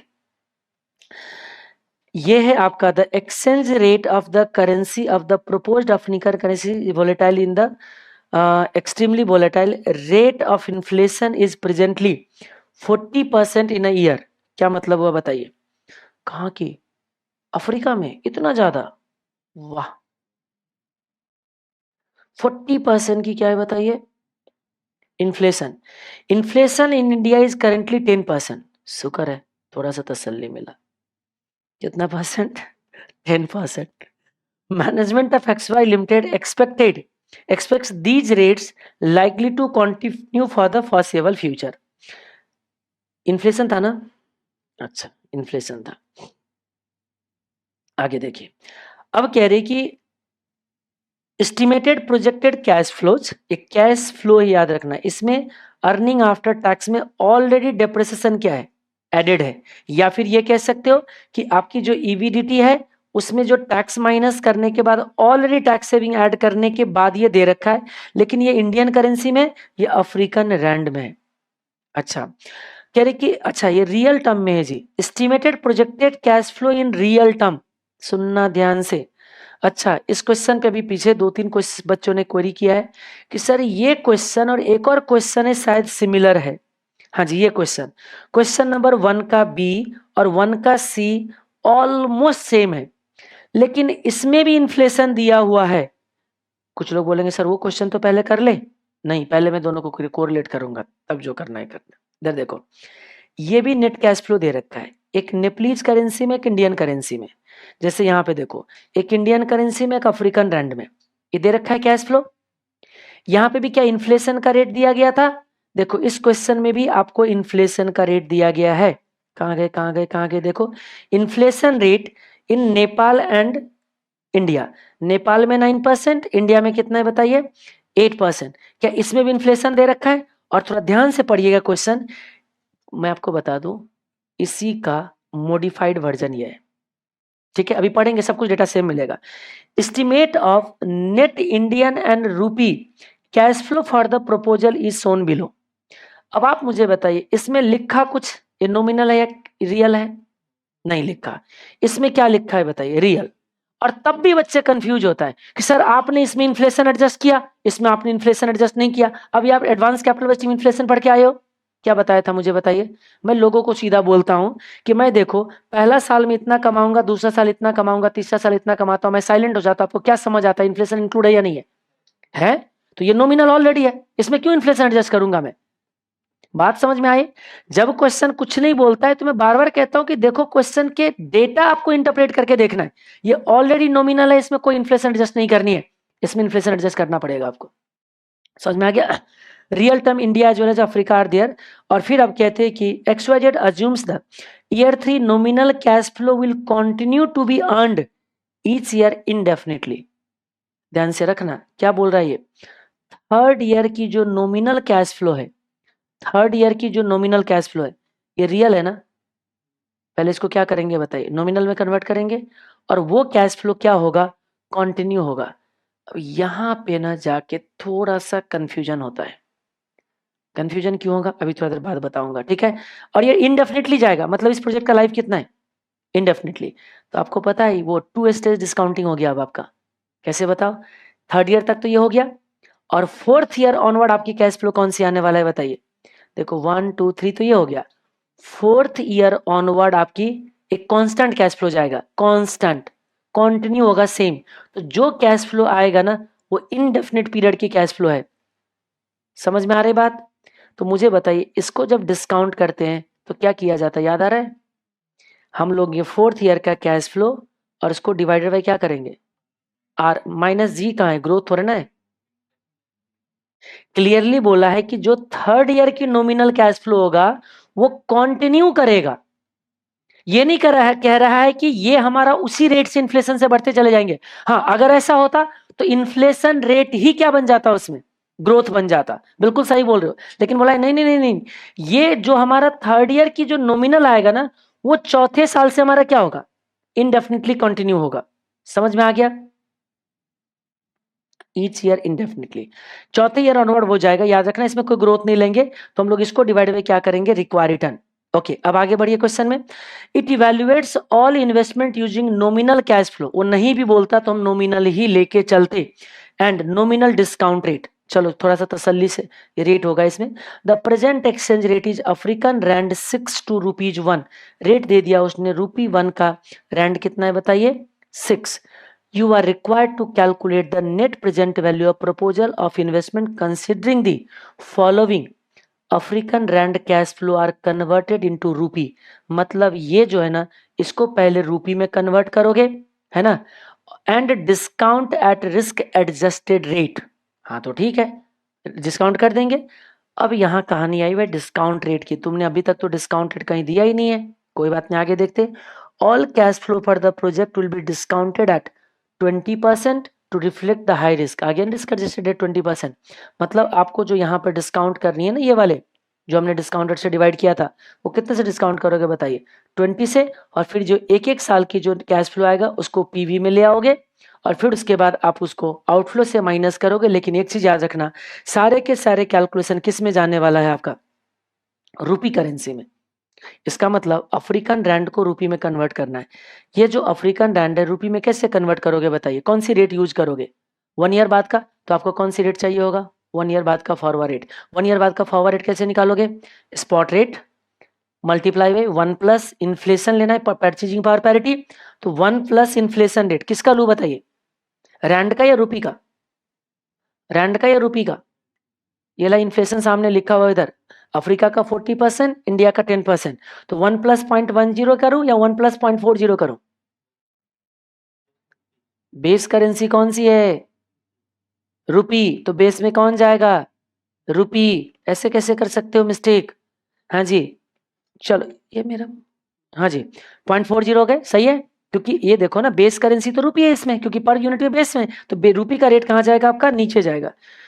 हाँ जी, चलो लाइव वाले सब सही बोल रहे थे कि 1.4 डिवाइडेड बाई 1.1 आएगा, बहुत बढ़िया। ये देखिए 1 प्लस 0.10 ये आएगा 1 ईयर बाद का। अगर इसको मैं स्क्वायर कर दूं तो आ जाएगा 2 ईयर बाद का, इसको क्यूब कर दूं आ जाएगा 3 ईयर बाद का। समझ में आ गया? तो आपको क्या करना है इन सब को, अच्छा सबसे पहले तो इसमें इन्फ्लेशन एडजस्ट करने पड़ेंगे। तो ये आपका 50,000 नहीं होगा, 50,000 को इस रेट पे कन्वर्ट नहीं करोगे आप, आपको कन्वर्ट करना पड़ेगा किसको बताइए, 50,000 प्लस 40%। ये 40% यानी कि अफ्रीकन रैंड वाले जो जाएगा ना, ये 70,000 जाएगा। इस 70,000 की इस रेट से कन्वर्ट करना, रूपी में आ जाएगा, और ये वाले अमाउंट को नेट करके आपका एक नेट कैश फ्लो आ जाएगा रूपी करेंसी में। बात समझ में आई कुछ, नहीं आई तो क्या करोगे, हवन। ये देखो पहले हमने क्या करा, 40% से टाइम, ये रहा देखो 40% का इन्फ्लेशन एडजस्ट करके पहले हमने यहाँ पे कैलकुलेशन कर लिए। ये कैलकुलेशन दिखाने की जरूरत नहीं है एग्जाम में, सीधा +40% करके ये वैल्यू सीधा निकाल के दे सकते हो। समझ में आ गया बात? अच्छा ये आ गया, अब इसको कन्वर्ट करोगे किस रेट से, एक्सचेंज रेट से, ये रेट आ जाएगा आपका। समझ में आ गया बात? ओके, अब मुझे बताइए, अब जो इन्फ्लेशन है, इन्फ्लेशन तो इसमें भी एडजस्ट करना पड़ेगा, क्योंकि इसका भी तो 10% इन्फ्लेशन था, रियल टर्म में है। तो इसमें 1 साल का इन्फ्लेशन, इसमें 2 ईयर का, इसमें 3 ईयर का। समझ में आ गया? और लास्ट में जो आपका यहाँ पे नेट आएगा, ये देखो पहले हमने क्या कर लिया, कहाँ गए, ये रहा।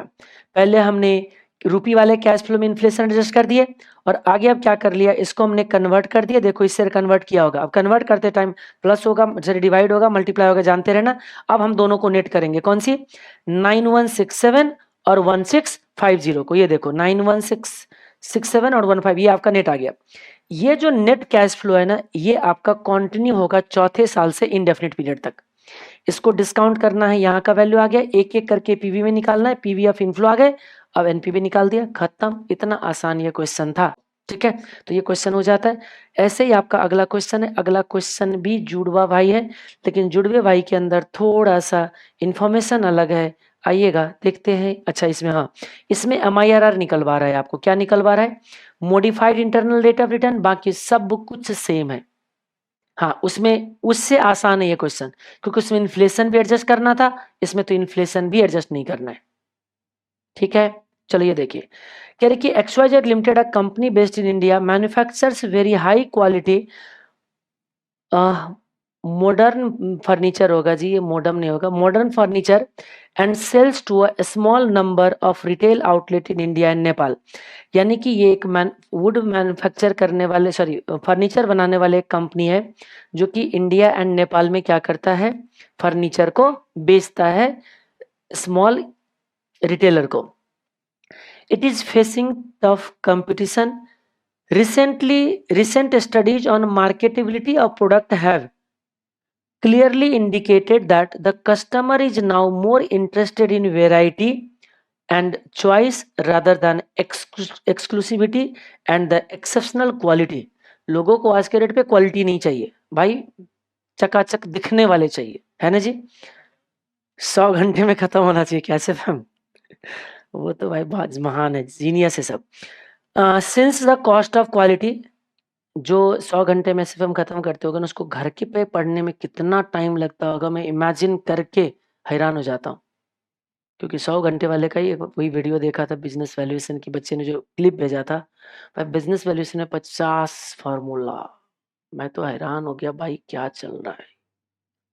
इसका मतलब अपना काम तो खत्म कर दिए, अब आप क्या करते रहो। और बच्चे कुछ लोग होते भी ऐसे, हमें गाइडेंस चाहिए, हम तो पढ़ लेंगे। हाँ तो घर पे पढ़ते रहो अब आप अपना, घर पे 500 घंटे लगाने पड़ेंगे, उससे कम में तो काम होने वाला नहीं है। Since the cost of quality would in India is very high, यानी कि जो quality, sorry, since the cost of quality would in India is very high, the company is reviewing a proposal for import of would in bulk from Nepalese supplier. ये समझ आया कुछ, India से लकड़ी क्या कर लेते हैं, इंपोर्ट कर लेते हैं, ठीक है।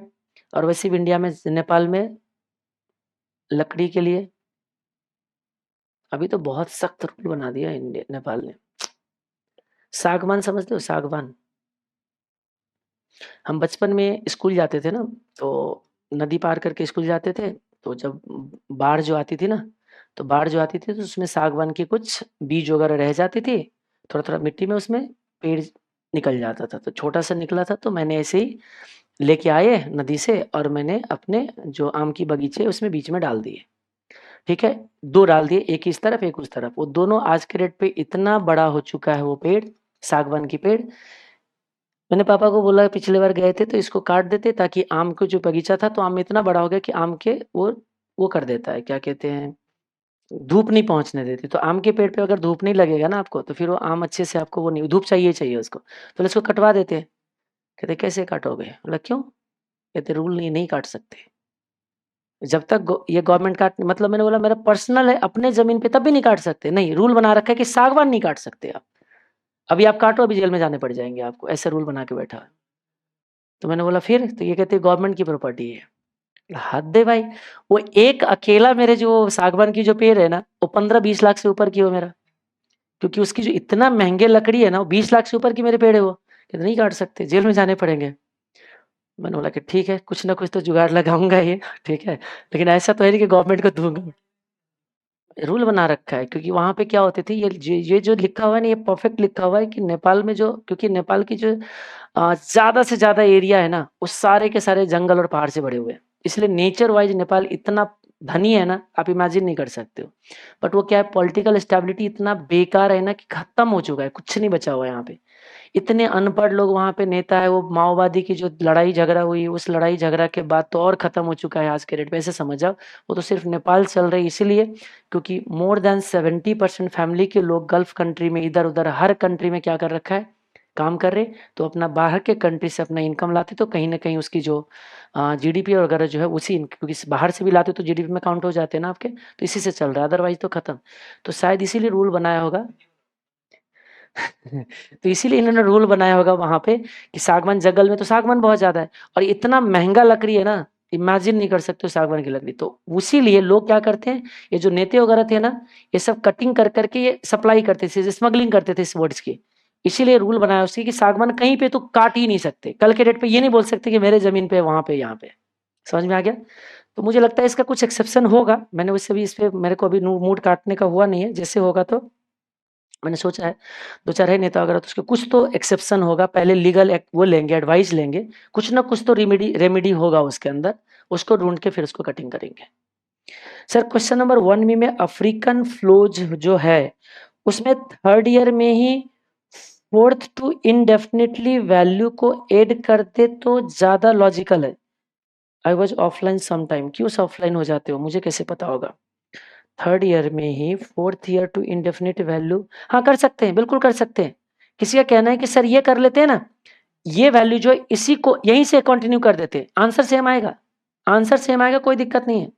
याद रखना आप इसी को कंटिन्यू कर लीजिए, तो अब क्या होगा देखना, इसको कंटिन्यू करोगे तो ये वैल्यू यहां आएगा, और जब इसको डिस्काउंट करोगे तो कितने साल से करोगे, 2 साल से, कोई लॉजिकल नहीं, ये वैल्यू सेम आएगा, उसमें कोई डिफरेंस नहीं है।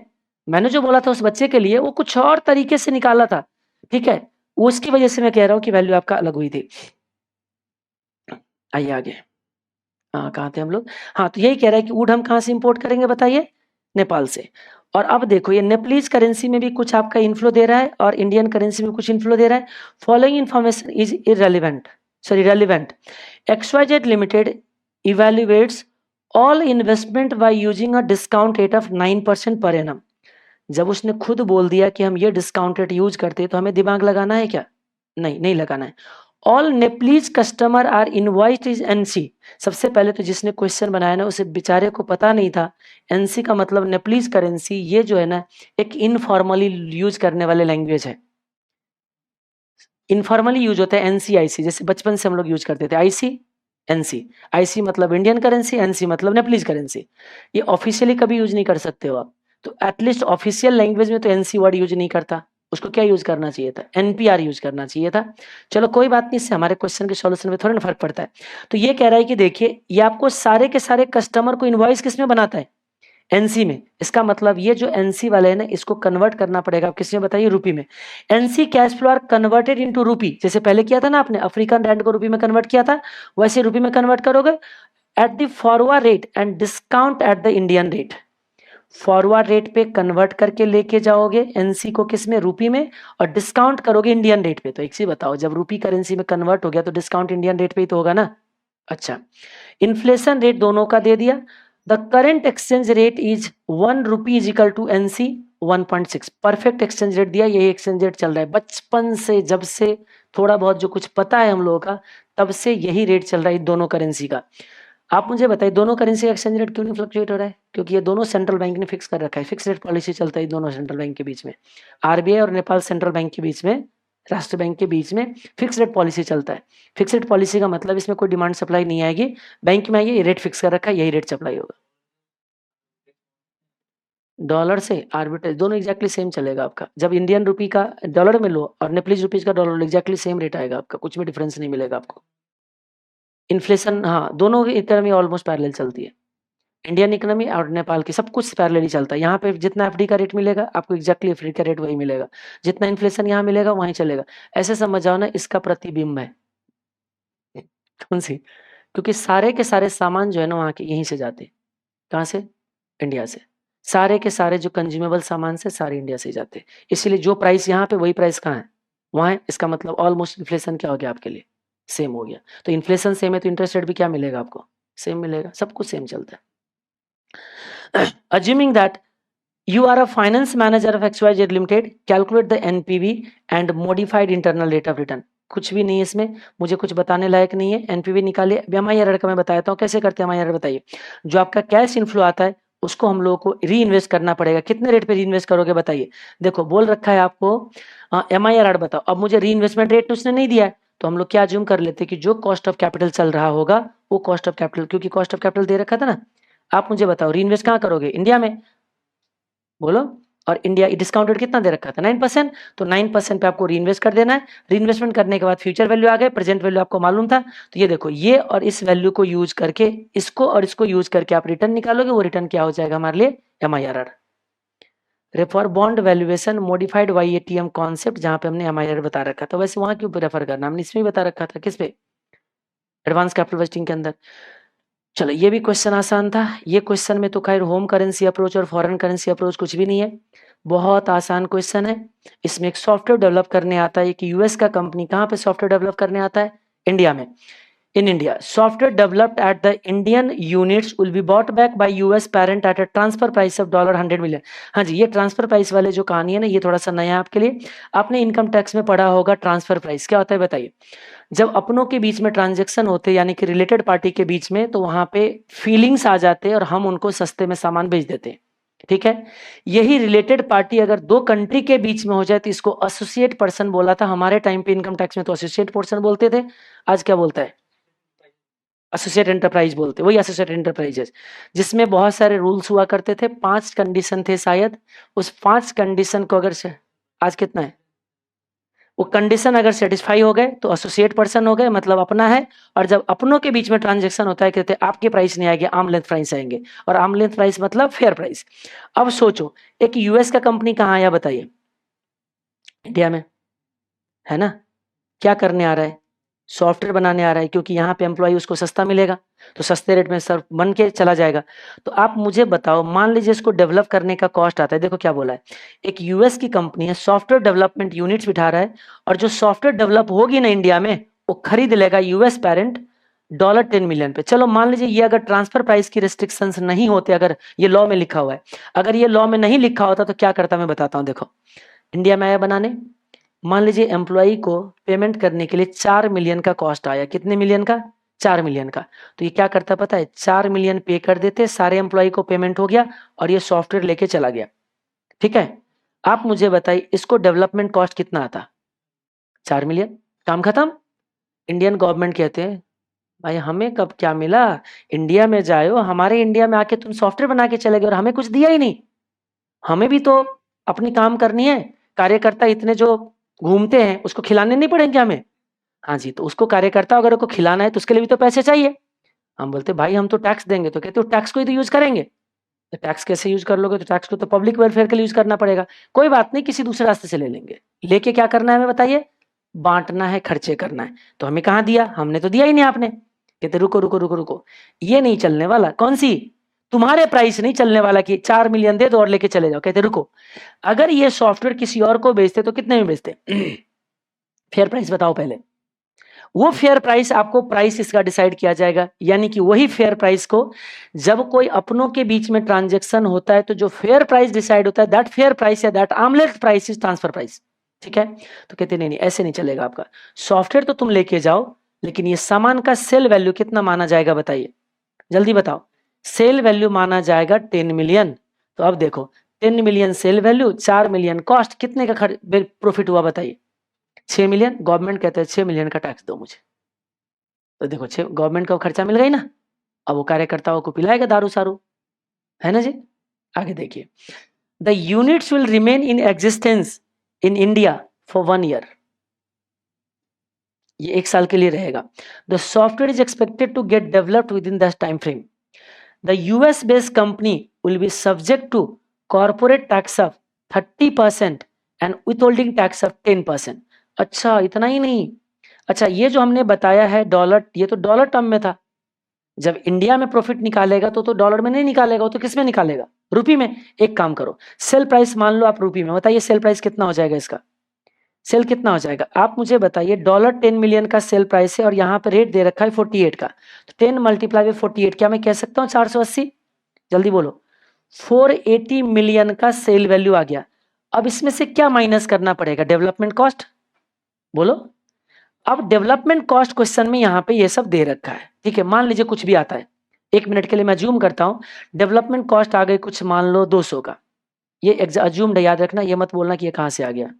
ये हमने ऐसे ही, मैं क्वेश्चन पढ़े बिना मैं एक बार थोड़ा सा फ्रेमवर्क माइंड में डाल देता हूँ। तो मुझे बताइए मेरा प्रॉफिट कितना हो गया बताओ? 480 माइनस 200 कितना आ गया बताइए? 280।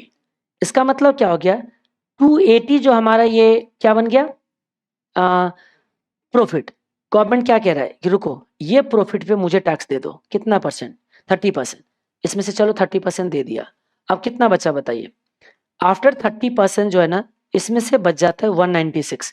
मुझे बताइए ये किसका पैसा है? मैं क्वेश्चन का फ्रेमवर्क डाल देता हूं, बस अब आगे क्या करेंगे, ये वैल्यू बदलेंगे। कौन सी वाले? ये जो डेवलपमेंट कॉस्ट है ना, वो यहां से उठा के बदलेंगे और सारे वैल्यू बदल जाएगा, क्वेश्चन सॉल्व हो गए, अपना करते रहना हुआ। आइए वापस 196 बचा, ये पैसे किसका? एक चीज बताओ, अल्टीमेटली यूएस वाले ने अपना यूनिट्स बनाया, इसको 10 मिलियन दिया, और अब ये 10 मिलियन जो दिया था इसमें इतना रुपये बच गया है ना, तो ये रुपये तो अल्टीमेटली तो इन्हीं का है ना, तो ये अपना वापस लेके जाएगा, इसको बोलते हैं रिपैट्रिएट करना। फेमा बोलते हैं रिपैट्रिएशन अमाउंट। तो जो अमाउंट रिपैट्रिएट करोगे ना उस पे 10% विथहोल्डिंग टैक्स लेके जाएगा वो।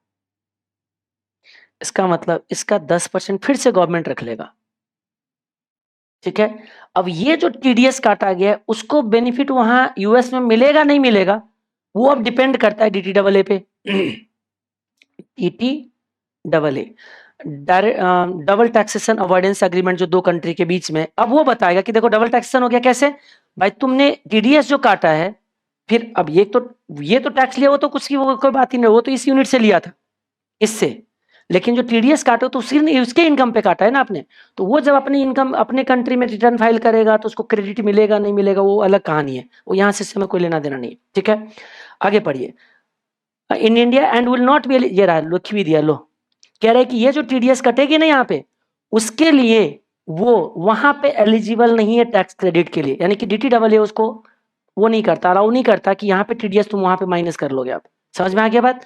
एक तरीके से देखा जाए तो इस गवर्नमेंट को क्या हो गया बताइए, डबल डबल इनकम, ये 30% भी गया और ये 10% भी गया। The software developed will be sold in the US market. अब जो ये जो रुपीज वापस लेके जाएगा ना, कौन? यूएस वाले जो लेके जाएगा, इसका डॉलर करेंसी निकाल लेना। तो मुझे बताइए यूएस वाले का डेवलपमेंट कॉस्ट कितना आया? 10 मिलियन दिया, और इसका कितना भी बनेगा, जितना भी बनेगा आपका रूपी करेंसी का डॉलर, चलो एक काम करो इसी एग्जांपल को कर लो ना, 196 माइनस कितना डिवाइडेड बाय 48, इसका मतलब आपने कितना लेके चले गए बताइए? 4.08 मिलियन वापस लेके चले गए। इससे ज्यादा अच्छा क्या होता पता है, एक्चुअल डेटा ही उठा लेता मैं सॉल्यूशन से, वो ज्यादा बढ़िया होता। कितने का डेवलपमेंट कॉस्ट है इसमें? इसमें जो डेवलपमेंट कॉस्ट आती है ना इसकी, ये देखो, कॉस्ट ऑफ डेवलपमेंट में रेंट है, मैन पावर है, एडमिशन, 119.5 आता है डेवलपमेंट कॉस्ट। कितना आता है? 119.5 ले लेते तो सीधा आंसर ही मैच हो जाता। समझ में आ गया बात? तो कोई बात नहीं, तो ये जो अमाउंट है वो वापस लेके चला गया, कितना दे के बताओ? $10 मिलियन। तो आप मुझे बताइए डेवलपमेंट कॉस्ट कितना आया? 10 माइनस दिस वन। और कह रहे वो सॉफ्टवेयर कितने में बेचेगा वो बताइए? $12 मिलियन में यूएस में बेचेगा वो, भाई तो प्रॉफिट तो हो गया ना, तो वही प्रॉफिट निकालना है। बोलता है advise the US company on financial validity of the project. Rent कितना बताइए? 15 लाख। मैन पावर 80 प्रोफेशनल है, 10 घंटे काम करता है, 400 रुपये का निकल के आ जाएगा क्या?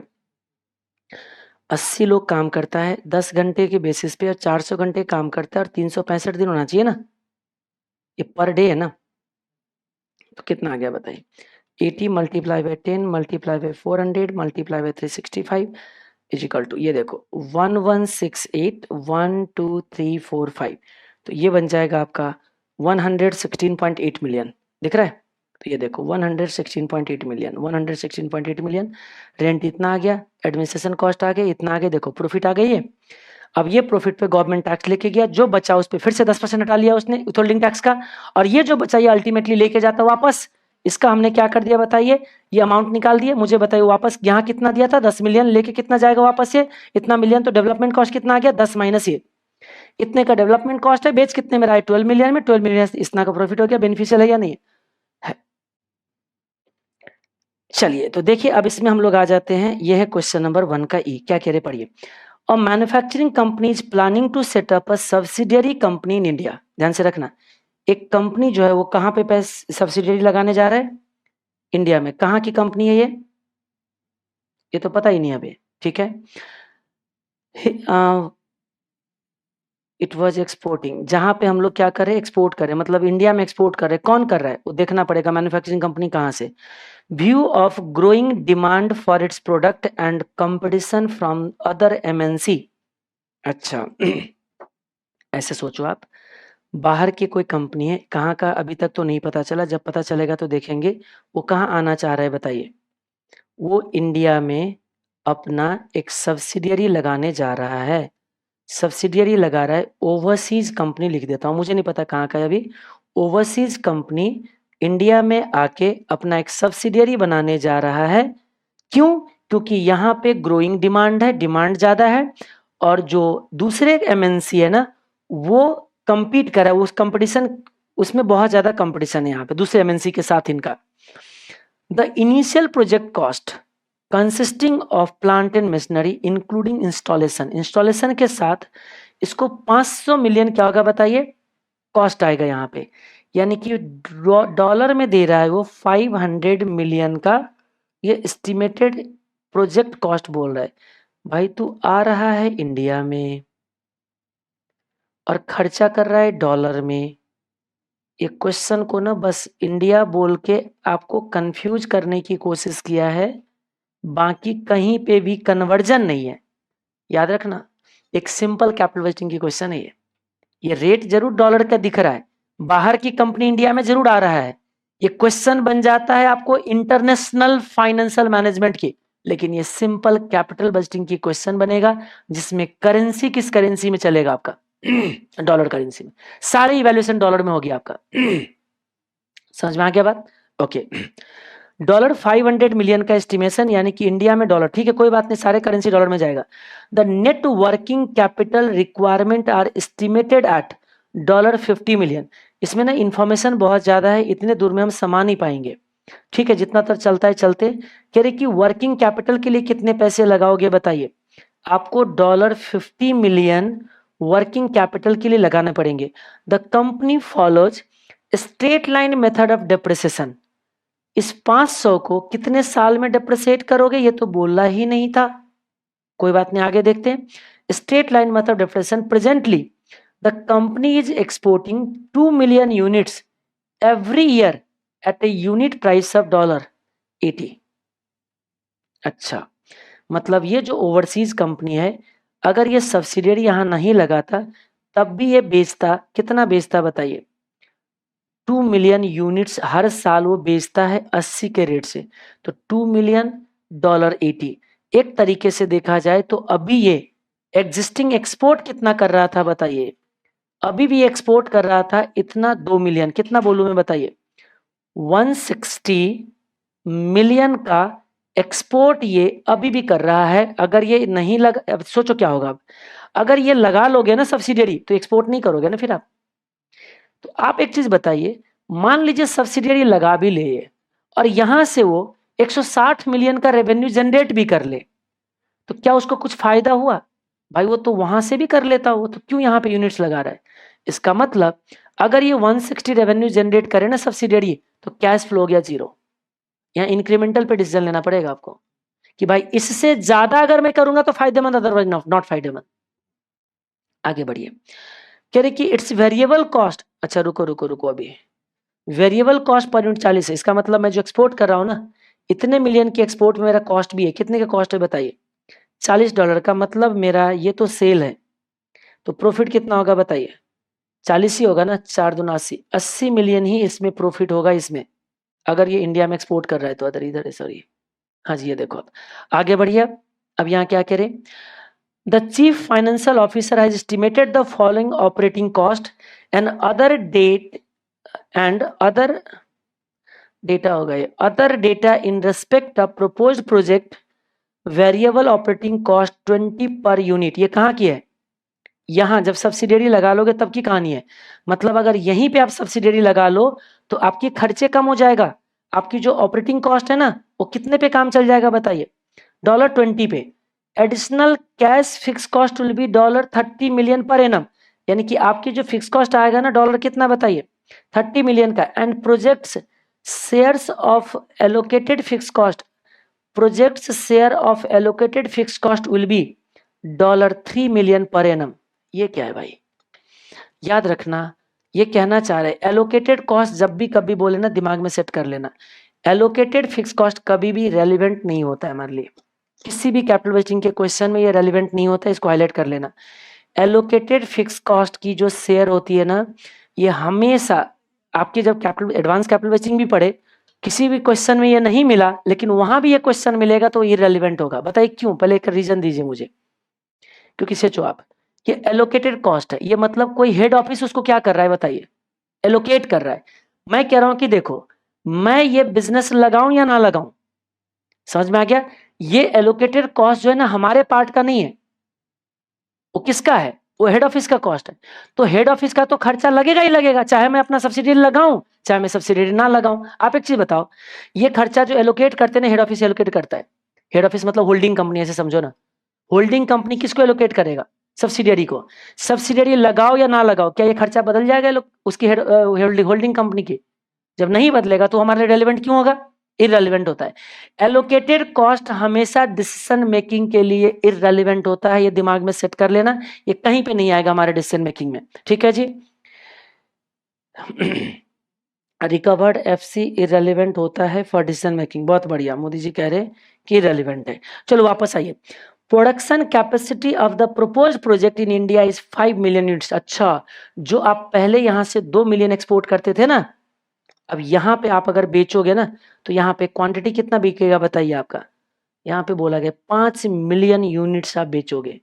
अच्छा जी, आगे बढ़िए, अब आगे क्या करें, expected useful life of the proposal plant is 5 year with no salvage value. याद रखना इसका लाइफ कितना दिया इसने, 5 साल। मैं डेप्रिसिएशन अब निकाल सकता हूँ, ये पूरे के पूरे 5 मिलियन को क्या करूंगा, डेप्रिसिएट करूंगा। और कितने दिन में डेप्रिसिएट करूंगा, 8 साल में। तो 500 रुक जाओ भाई, अगर सैलवेज वगैरह देगा तो माइनस करके निकाल, अच्छा नो सैलवेज है तो नो सैलवेज हो गया, तो पूरे 500 जो होगा ना, 500 डिवाइडेड बाई 5 ईयर, इसका मतलब कितना डेप्रिसिएशन चार्ज करोगे बताइए, 100 मिलियन की आपकी डेप्रिसिएशन चार्ज होगी। Existing working capital investment for production of sale of 2 million, क्योंकि ये जो 2 मिलियन बेचते थे ना पहले, क्वेश्चन बोला नहीं था अभी थोड़ा देर पहले कि मैं 2 मिलियन यूनिट्स बेचता हूं, उसी का तो हमने सेल निकाला था ना एग्जिस्टिंग यहां से। तो कह रहे कि ये जो आपका इसको सेल करने के लिए पहले से आपके पास कुछ वर्किंग कैपिटल था। Existing working capital for the production of sale of 2 million units through export was USD 15 million. मतलब इनके पास पहले से यहां पे वर्किंग कैपिटल इन्वेस्टमेंट था, कितने का बताइए, 15 मिलियन। और मुझे यहाँ पे वर्किंग कैपिटल कितना लगाना पड़ रहा है, ये वर्किंग कैपिटल का वैल्यू था, ये आपको याद नहीं तो मैं बता दूं, ये मशीन का कॉस्ट था और ये वर्किंग कैपिटल का कॉस्ट था। तो मुझे बताइए, ये देखो ना, आपको दिखा दूं मैं यहाँ पे, ये देखो ये रिक्वायरमेंट, ये देखो यहाँ पे लिखा है कि working capital requirement are 50 million, है ना। तो अब मुझे बताइए, इतना मिलियन का वर्किंग कैपिटल मुझे यहाँ लगाना है। अब मुझे बताओ, जब मैं यहाँ पे सब्सिडियरी लगा दिया तो यहाँ से एक्सपोर्ट करूंगा कि नहीं करूंगा, नहीं करूंगा। तो इस वर्किंग कैपिटल की जरूरत है कि नहीं है, नहीं है। तो क्या ये हमारा रिलीज हो जाएगा, हो जाएगा। तो ये कैपिटल, ये वर्किंग कैपिटल रिलीज हो गया, ये कैप वर्किंग कैपिटल लगा, तो एक तरीके से मेरे को जेब से कितना लगाना पड़ेगा, ओनली 35 मिलियन ही वर्किंग कैपिटल में इन्वेस्टमेंट होंगे। इसका मतलब मेरा इनिशियल आउटफ्लो जो होगी ना, 500 मिलियन प्लांट एंड मशीनरी का और 35 मिलियन किसका होगा, इसका। टोटल 535 का आउटफ्लो होना चाहिए। मैं सॉल्यूशन पे पहुंचा के दिखा दूं मैं आपको, अब ये सब तो पढ़ते रहना। ये देखो 35 मिलियन, क्या बोला मैंने, ये रहा 535 के इनिशियल आउटफ्लो होगा, समझ में आ गया तक, 535 मिलियन का इनिशियल आउटफ्लो होगा, इतना तो क्लियर है ना। चलो आगे बढ़ते अब कह रहे export of the product in the coming year will decrease to 1.5 million. Export of the product, भाई एक्सपोर्ट तो कौन कर रहा था, ये ओवरसीज कंपनी इंडिया में एक्सपोर्ट किया करता था, जो कि 2 मिलियन था पहले से। वो कह रहे एक्सपोर्ट ना कमिंग ईयर में डिक्रीज हो जाता 1.5 मिलियन से। झूठ मूठ का आपके इतने देर से ना घुमा रहा था और आपको कंफ्यूज कर रहा था, एक क्वेश्चन की लेंथ बढ़ा रहा है। आप मुझे बताइए, मैं सब्सिडियरी बनाऊं ना बनाऊं आज पे डिपेंड करता है, ये फ्यूचर के एक्सपोर्ट पे डिपेंड करता है, फ्यूचर के एक्सपोर्ट पे।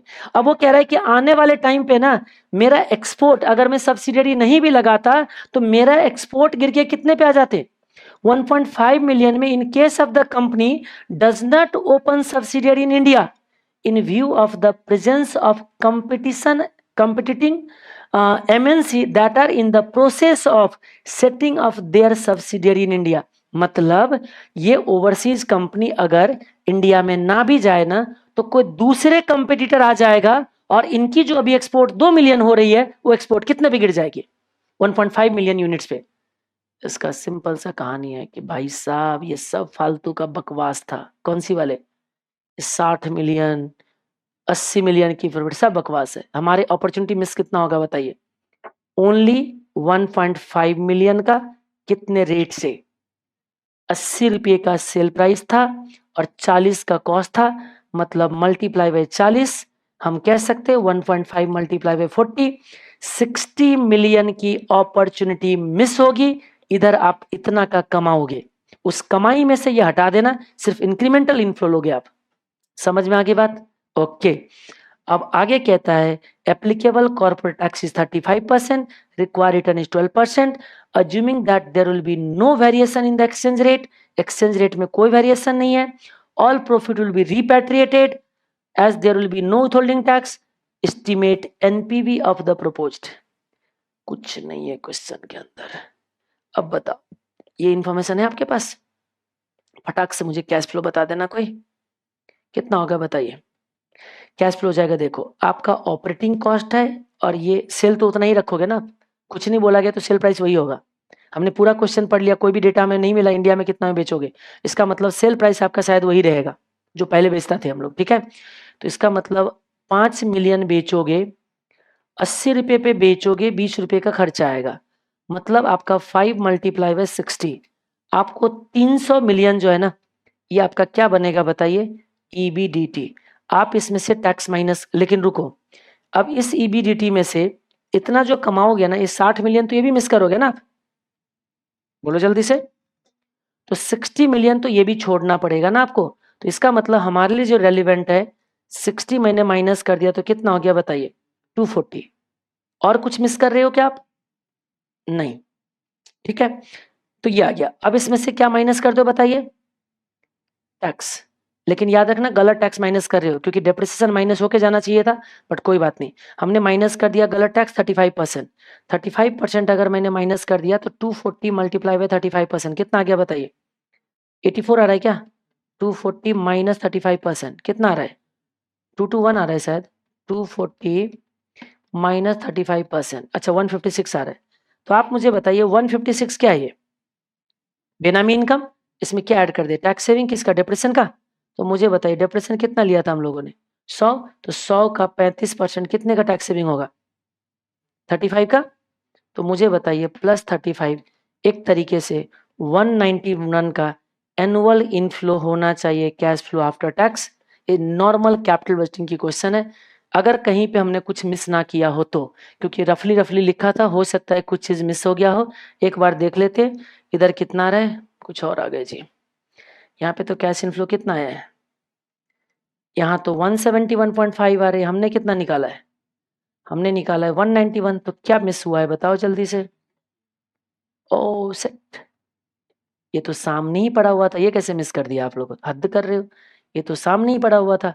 ये तो सिर्फ, ये तो कंट्रीब्यूशन था आपका, कंट्रीब्यूशन में से जाता क्या बताइए, 30 और जाता ना, 30 जाता तो 270 तो बचता, 270 में से आपका 60 गया, ये बन गया आपका 210, ठीक है। ये बन जाएगा आपका 210, 210 माइनस 35%, तो ये बन जाता आपका कितना बताइए, ये आ जाता 136.5 और प्लस कर देते 35, ये आ जाता आपका 171 पॉइंट क्या बताइए 50। लेकिन अब यहाँ पे बात सवाल आती है कि देखो ये तो हमारा एनुअल है, लेकिन ये जो वर्किंग कैपिटल में लगाए थे, देखो मशीन का तो सैल्वेज नील कर दिया उसने, लेकिन वर्किंग कैपिटल तो रियलाइज करोगे ना। अब यहाँ पे दो ओपिनियन बनता है, दो ओपिनियन क्या बनता है कि सर हमने पैसे जरूर जेब से 35 लगाए, लेकिन बिजनेस में मेरा स्टॉक और डेटर कितने की बची हुई है, स्टॉक और डेटर तो मेरे 50 के, तभी तो वर्किंग कैपिटल बनी 50 की, तो जब बिजनेस बंद करूंगा तो 50 रियलाइज होगी, ये तो सही बात है, तो रियलाइज होगी 50, ठीक है। तो यहां पे जब आप रियलाइजेशन करोगे ना इसकी, तो ये 50 की रियलाइजेशन ले सकते हो, ठीक है। फिर किसी बच्चे का कहना ये रहा, वैसे इंस्टीट्यूट ने यहाँ पे 50 नहीं लिया है, इंस्टीट्यूट ने कितना लिया है 35, कहते हमने पैसे कितना लगाया बताओ 35 मिलियन का, तो 35 मिलियन लगाए तो 35 ही हम रियलाइज करते हैं। मैं कहते देखो रियलाइज तो आप पूरा करोगे, इसमें तो कोई डाउट ही नहीं है, किसमें 50 के, लेकिन हाँ आप ये बोलो कि 50 से रियलाइज करेंगे तो हमारे लिए रेलिवेंट 35 है, आप ये बोलना चाहो बोल सकते हो इंस्टीट्यूट के आंसर मिलाने के लिए, समझ में आ गया। तो मैं रिकमेंड करता हूं 35 ही लो, मुझे भी उनकी बात लॉजिकली लगा, ठीक है, कि ठीक है हमने जितना लगाए तो ठीक है, रियलाइजेशन तो 50 होगा, ये देखो मैंने डिस्क्लेमर भी लिखा है।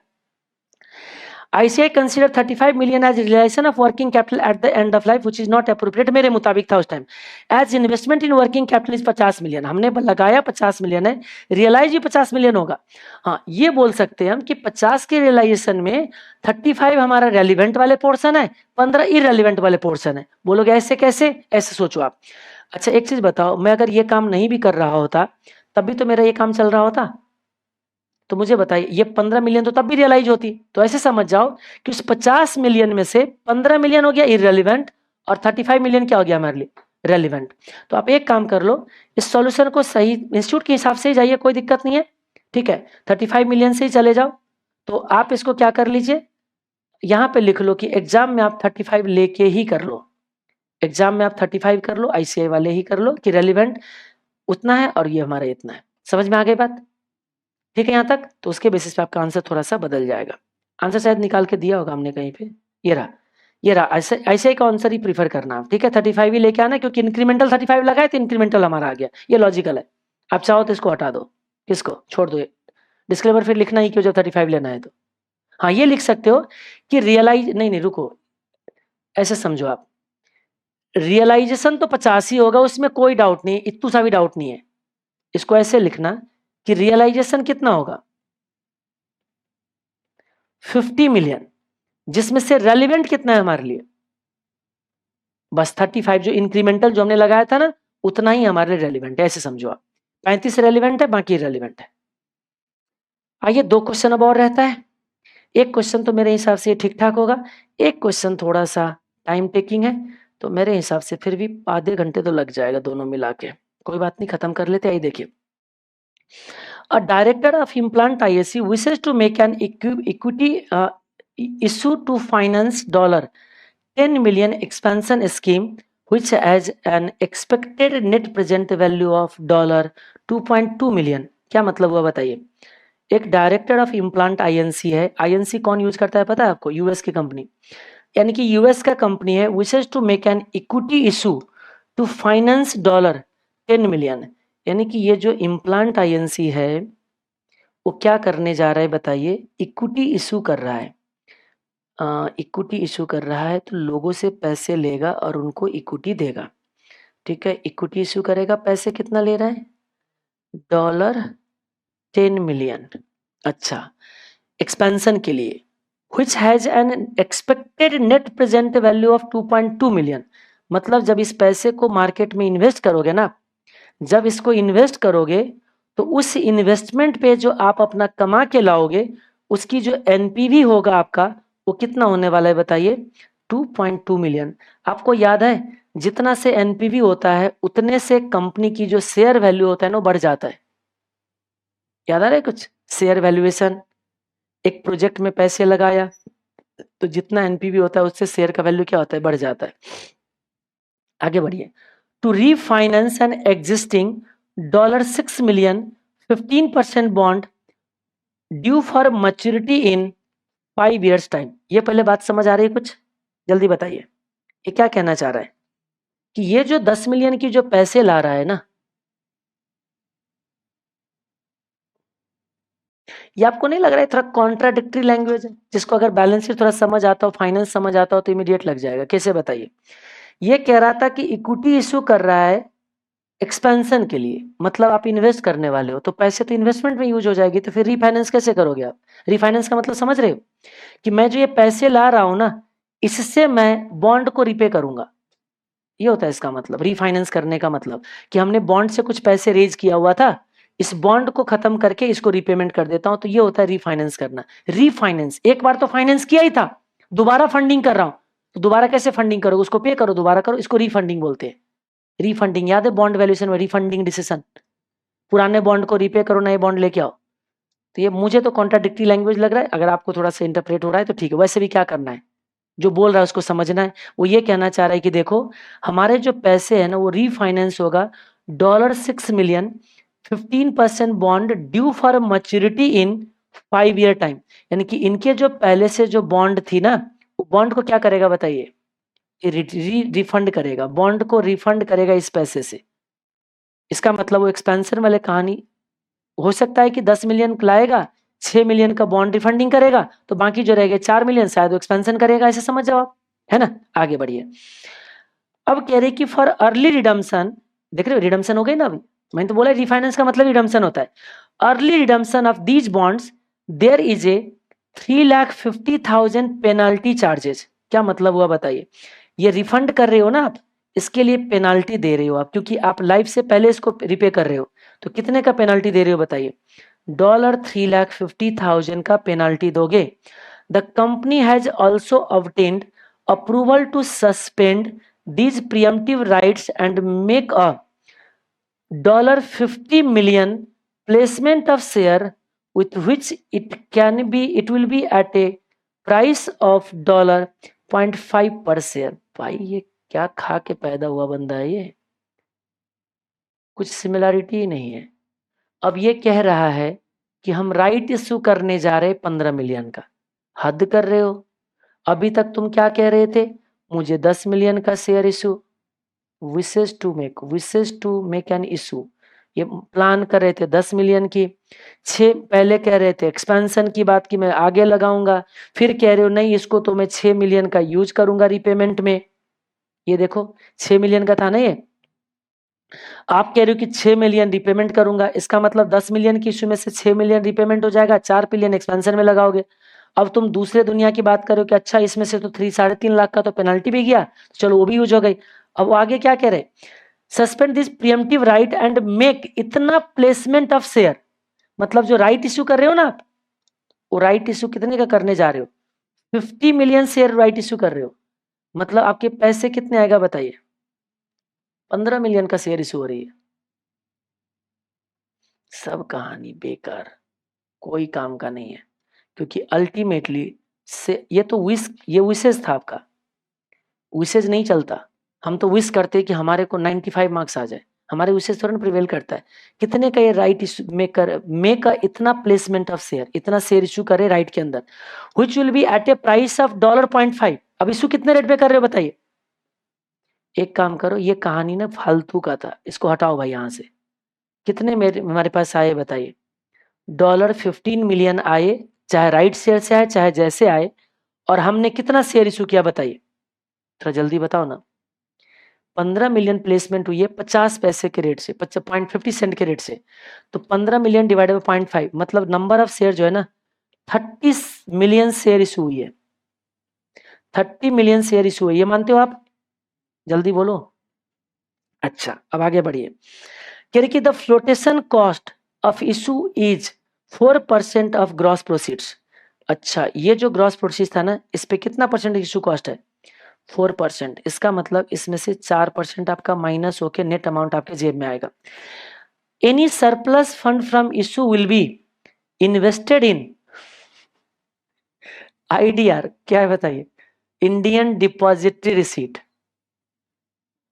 भाई इसको कुछ, बस इसको पता है क्या है, बना दो क्वेश्चन, कुछ भी कर लो, परेशान कर दो बच्चे को। भाई तुम्हारे कहीं से कोई लैंग्वेज लिंक नहीं हो रही है।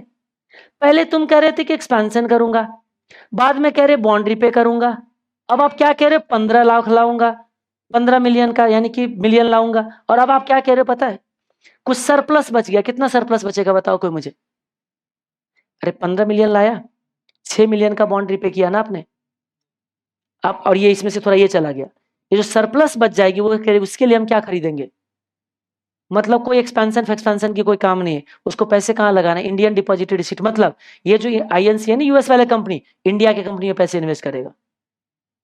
समझ में आ गया बात। Currently yielding 10% per year. अच्छा जो लगाओगे ना पैसे जहां पे आप, उसमें कितना रिटर्न आएगा आपको, 10% का। Present capital structure of company जज अंडर, उसके पास पहले से भी कुछ शेयर है, कितना है बताइए, ₹1 का 7,000 ऑर्डिनरी शेयर था, 7,000 मतलब 7 मिलियन बन जाएगा ये। इसके पास 7 मिलियन ऑर्डिनरी शेयर था, $1 वाले ऑर्डिनरी शेयर है, शेयर है, नंबर ऑफ शेयर है ये। ओके, शेयर प्रीमियम इतने का, मतलब इस पे इतना ज्यादा हमने कर रखा है, मानी कि 10.5 मिलियन। फ्री रिजर्व कितना है, 25.5 मिलियन। 15% टर्म बॉन्ड, यही बॉन्ड को रिपे किया है क्या उसने, यही बॉन्ड था ना ये 6 मिलियन वाले, यही 6 मिलियन को रीपे किया है, तो ये आपका खत्म हो जाएगा। अब आगे आपका 11% डिवेंचर 12-20 वाले कितना है बताइए, 8,000। Current price of share is $2 पर शेयर। याद रखना आज मार्केट में कितना प्राइस चल रहा है, एक शेयर का $2, यानी कि ये जो है ना आपका फेस वैल्यू, ये सारे जब मिला दोगे ना आपकी, सारे मिला के तो आपका बुक वैल्यू बनेगा, वो मार्केट में ₹2 पे ट्रेड हो रही है। एंड डिवेंचर प्राइस इज $103 पर डिवेंचर, ठीक है। Cost of capital of the company is 10%। It may be further presume that stock market is semi strong form efficient. याद आ रहा है कुछ? सेमी एफिशिएंट में क्या होता है बताइए? एफिशिएंट मार्केट की 3 level, weak, semi strong, strong. ये कहां प्रिवेल करता है? सेमी स्ट्रॉन्ग फॉर्म में। मतलब इसमें सिर्फ प्राइवेट इंफॉर्मेशन से मार्केट फ्लक्चुएट होगा, बाकी किसी भी चीज में मार्केट फ्लक्चुएट नहीं होगा। मतलब आप सुपर नॉर्मल प्रॉफिट नहीं कमा पाओगे। लेकिन हाँ, प्राइवेट न्यूज है आपके पास, मैनेजमेंट का कोई न्यूज है बोर्ड ऑफ डायरेक्टर की, तो उससे पैसे बन सकते हैं सेमी स्ट्रॉन्ग में, यही है ना। And no information about the proposed issue of fund from the issue has been made available to the public। समझ में आ गया? मतलब कह रही कि इस इशू से रिगार्डिंग कोई इंफॉर्मेशन अभी मार्केट में नहीं आया है। इस इशू से regarding you are required to calculate expected share price of company once full detail of the placement and which the finance is to be put are announced। एक तरीके से इंटरनेशनल फाइनेंशियल मैनेजमेंट की भी तो question भी नहीं कह सकते इसको, बट है सारा वैसे इंफॉर्मेशन प्रोजेक्ट में पैसे लगा रहे, तो हम कह सकते हैं है तो इंटरनेशनल ही, क्योंकि बाहर के कंट्री में ही पैसे लगा रहा है। तो मुझे बताइए इस क्वेश्चन के दिमाग में तो पूरा क्लियर हो गया होगा, करना क्या इस क्वेश्चन को बताइए आप मुझे। एक चीज बताओ, क्या शेयर प्राइस पूछ रहा है ये? बताओ जल्दी से। ये डिटेल, जब ये इशू वाले डिटेल जो है ना, ये 15 मिलियन की जो मैं इशू करूंगा, इसको मैं रीपे करूंगा, ये सारे न्यूज जब मार्केट में आएंगे तो ये कह रहा है कि बता दीजिए एक्सपेक्टेड शेयर प्राइस क्या होगा। सबसे पहले अभी मार्केट में कितना है बताइए, ₹2 का। तो भाई देखो ₹2 का तो तुम्हारा मार्केट में प्राइस रहेगा ही रहेगा, है ना। आप मुझे बताइए, एक जो एक्सपेंशन प्लान की बात हो रही थी, उस एक्सपेंशन प्लान से जो आपके पैसे आते हैं ना, वो कितना आता? 2.2 मिलियन। तो बोलोगे सर एक्सपेंशन तो हुई नहीं। अरे आप दिमाग मत लगाओ ना, कुछ पैसे लगा दिया होगा शायद, कुछ पैसे लगा दिए जिससे इतना कमा लिया। मैंने आपको स्टार्ट करिए शेयर वैल्यूएशन में क्या बताया था, जितने से एनपीवी आते उतने से आपके शेयर का वैल्यू बढ़ता है। इसका मतलब 2.2 मिलियन से आपके शेयर की वैल्यू बढ़ेगी। अब ये पहले एग्जिस्टिंग वैल्यू हमारा 14 मिलियन हो गया। अब मुझे बताइए ये एनपीवी से हमारा वैल्यू बढ़ेगी इक्विटी की? ये देखो ये ऐड कर दिया, इन्वेस्टमेंट का जो एनपीवी से वैल्यू बढ़ गए, ठीक है। अब मुझे बताइए जेब में पैसे कितने लाए आपने? 15 मिलियन। 15 मिलियन लाए ना आपने, तो देखो 15 मिलियन हमारे पास पैसे आए, और पेमेंट कितना कर दिया आपने? रुको, 4% का इशू कॉस्ट भी आएगा ना, 15 मिलियन में से 4% हटा दो, कितना आ रहा है? 15 चौक 60, 6 मिलियन, 6 मिलियन आ रहा है। ये इशू कॉस्ट भी हमारा चला गया। अब आप मुझे बताइए, आप जो पैसे आए इसमें से इन लोगों को भी पेमेंट कर दिया। आप ऐसे सोचो ना, हम कर क्या रहे? हम ये कह रहे हैं कि इस इशू के बाद जो कंपनी के पास जितना असेट्स और जितना भी इंफॉर्मेशन होगी ना, उतना उसका प्राइस आ जाएगा। तो हम क्या कह रहे हैं, जितना पैसे आया, जितना गया, और जितना एनपीवी आया, सब एक्युमुलेट कर दो, एक नया वैल्यू आ गया, नया शेयर का प्राइस आ गया। समझ में आ गया बात? तो मुझे बताइए इसको कितना पे करोगे? 6 मिलियन पे करोगे और 350 ये भी पे करोगे। बॉन्ड को रिडीम कर रहे हो, तो बॉन्ड को क्यों रिडीम कर रहे हो बताइए आप मुझे। एक चीज हमेशा ध्यान रखना, मैं पहले दिन से बोलते आ रहा हूं कि हमारा जो भी एक एक्शन है, उस एक्शन से जितना फायदा होगा, सारे फायदे से इक्विटी शेयर की वैल्यू बढ़ेगी। बात समझ में आ गया? आप मुझे बताइए 6 मिलियन की जो बॉन्ड को रिफंड कर रहे हो, रिफंडिंग डिसीजन याद रखना, और बॉन्ड वैल्यूएशन याद करना, क्या किया था हमने उसमें बताइए जल्दी से। बॉन्ड की लाइफ अभी आई नहीं मैच्योरिटी, और आज के रेट पे हम प्री मैच्योरिटी रिडम्पशन कर देते, रिडीम करते न्यू शेयर इशू करके, न्यू इशू करके, है ना। तो मुझे बताइए पहले आप कितना इंटरेस्ट पे कर रहे थे? 15% कर रहे थे कि नहीं कर रहे थे? तो आप मुझे बताइए पहले जो आप 15% की जो इंटरेस्ट पे कर रहे थे, ये 15% बॉन्ड वाले, तो कहीं ना कहीं वो इंटरेस्ट आप सेव करोगे कि नहीं करोगे? करोगे। कितने का इंटरेस्ट बन रहा था बताइए? 15 मिलियन, सॉरी 6,000 था ना ये, 6,000 का, यानी कि 6 मिलियन का 15%, 6 multiply by 15%, 9.9 million multiply by 10 lakh, ये बनता है आपका 9 लाख का। इसका मतलब हर साल आप 9 लाख का इंटरेस्ट देते, कब तक, कितने साल का था ये? लो ये तो बोला ही नहीं। हाँ बोला था शायद, फॉर मच्योरिंग इन 5 ईयर, 5 साल बाद ये मच्योर होने वाला था। 1 2 3 4 5, 5 साल के बाद ये क्या होने वाला था बताइए, मच्योर होने वाला था। तो मुझे बताइए कहीं ना कहीं 5 साल का ये 9 लाख भी तो सेव किया ना आपने, तो उस 9 लाख का 5 साल का पीवी फैक्टर इतना आपने बचाया है, ठीक है। और इस पे आपने 5 साल के एंड में PV of repayment in 5 year, अब 5वें साल बाद आप पे करते हैं कितना, 6 मिलियन, तो वो रिडीमेबल वैल्यू यहां पे करते आप लेकिन वो आपने कब पे कर दिया बताइए, आज ही पे कर दिया ना। अल्टीमेटली 6 मिलियन कब पे करना था आपको, 5 ईयर बाद, लेकिन आपने पेमेंट कब कर दिया, आज पे कर दिया। तो एक तरीके से देखा जाए तो बीच की जो टाइम वैल्यू वही तो आपका खर्चा हुआ ना, वहां पे करते तो आज के टर्म में कम वैल्यू पे करते, लेकिन आज पे कर दिया तो एक तरीके से क्या किया, उसका प्रेजेंट वैल्यू पे किया ना आपने। हाँ जी, तो ये देखिए ये जो आपका जो था वो 5 साल बाद जो 6 पे करते उसका पीवी निकाल लो, निकालना 1 मिनट, यहाँ पे पीवी फैक्टर नहीं लिखा हुआ है, आप लिखना चाहो तो लिख सकते हो। 6 मिलियन का 6 डिवाइडेड बाई, कितना डिस्काउंटेड चल रहा है इसमें, 10%, 6 डिवाइडेड बाई 1.1, 1 2 3 4 5, ये आ गया होगा आपका, ये देखो ये आ गया होगा आपका, नहीं आ रहा है, ये देखो ना, आपको ये जो निकालना है, देखो 6 लाख पे करोगे 5 साल एंड में, लेकिन पेमेंट तो मैं आज कर रहा हूँ, तो वो आज के प्रेजेंट वैल्यू कितना बन रहा है, वो आज के टर्म में कितना वैल्यू बनता है, तो 1 प्लस 0.10 का पावर कितना जा रहा है बताइए, 5। तो एक तरीके से आपने इतने पेमेंट जो है ना उनको इतना बचाया है आपने, ये बचाया याद रखना, ये इंटरेस्ट आप क्या कर रहे हो बताइए, सेव कर रहे हो, ठीक है। तो टोटल सेविंग कितना हो गया, अब ये भी तो पेमेंट नहीं होगी ना, ये भी नहीं होगी, ये भी नहीं होगी, ये भी नहीं होगी, ये भी नहीं होगी, ये भी नहीं होगी, तो आपने कितना बचाया वो लिया, ठीक है। और बाकी आप कितना पेमेंट करे वो ले रहे हो, तो मुझे देखो पेमेंट कितना करे उसके आगे 6 लाख ही और 3,50,000, ये तो लेना ही है आपको। भाई देखो हम तो ये 6 मिलियन पे करे, 3.5 मिलियन के पे करे, तो इसका मतलब इससे तो हमारा वैल्यू घटा ही घटा, ये तो घटाएंगे घटाएंगे, लेकिन दो बेनिफिट भी लेंगे, कौन सी वाले बताइए, इसकी पीवी और इसकी पीवी, ये हमारे लिए बेनिफिट है। तो हमने इतना बेनिफिट जनरेट किया और हमने इतना पेमेंट किया, तो एक तरीके से इंटरेस्ट के लिए जो आपके जेब से गई वो इतना गई जो आपकी वैल्यू घटाएगा। तो ये टोटल वैल्यू था आपका इक्विटी का, इसमें से ऐड कर दिया, टोटल मार्केट वैल्यू ये एक्सपेक्ट हुई, ठीक है। अब इसमें से क्या करेंगे बताइए, अब इसमें हम लोग नंबर ऑफ शेयर से डिवाइड करेंगे, शेयर का प्राइस आ जाएगा। इस पूरे क्वेश्चन के अंदर आप जो मिस करोगे अगर कभी, तो मिस करोगे ये पॉइंट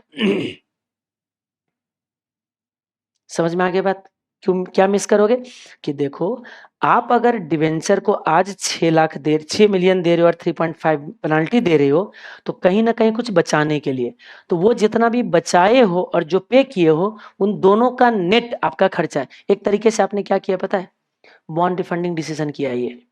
तो इसी के साथ वो क्वेश्चन भी आ जाता है, रिवाइज करके जाइएगा, आरटीपी की क्वेश्चन है, आज तक एग्जाम में नहीं आई है, और एग्जाम में अगर आएगा तो एक बढ़िया क्वेश्चन बन जाएगा आपके लिए, बहुत बढ़िया क्वेश्चन बनेगा ये।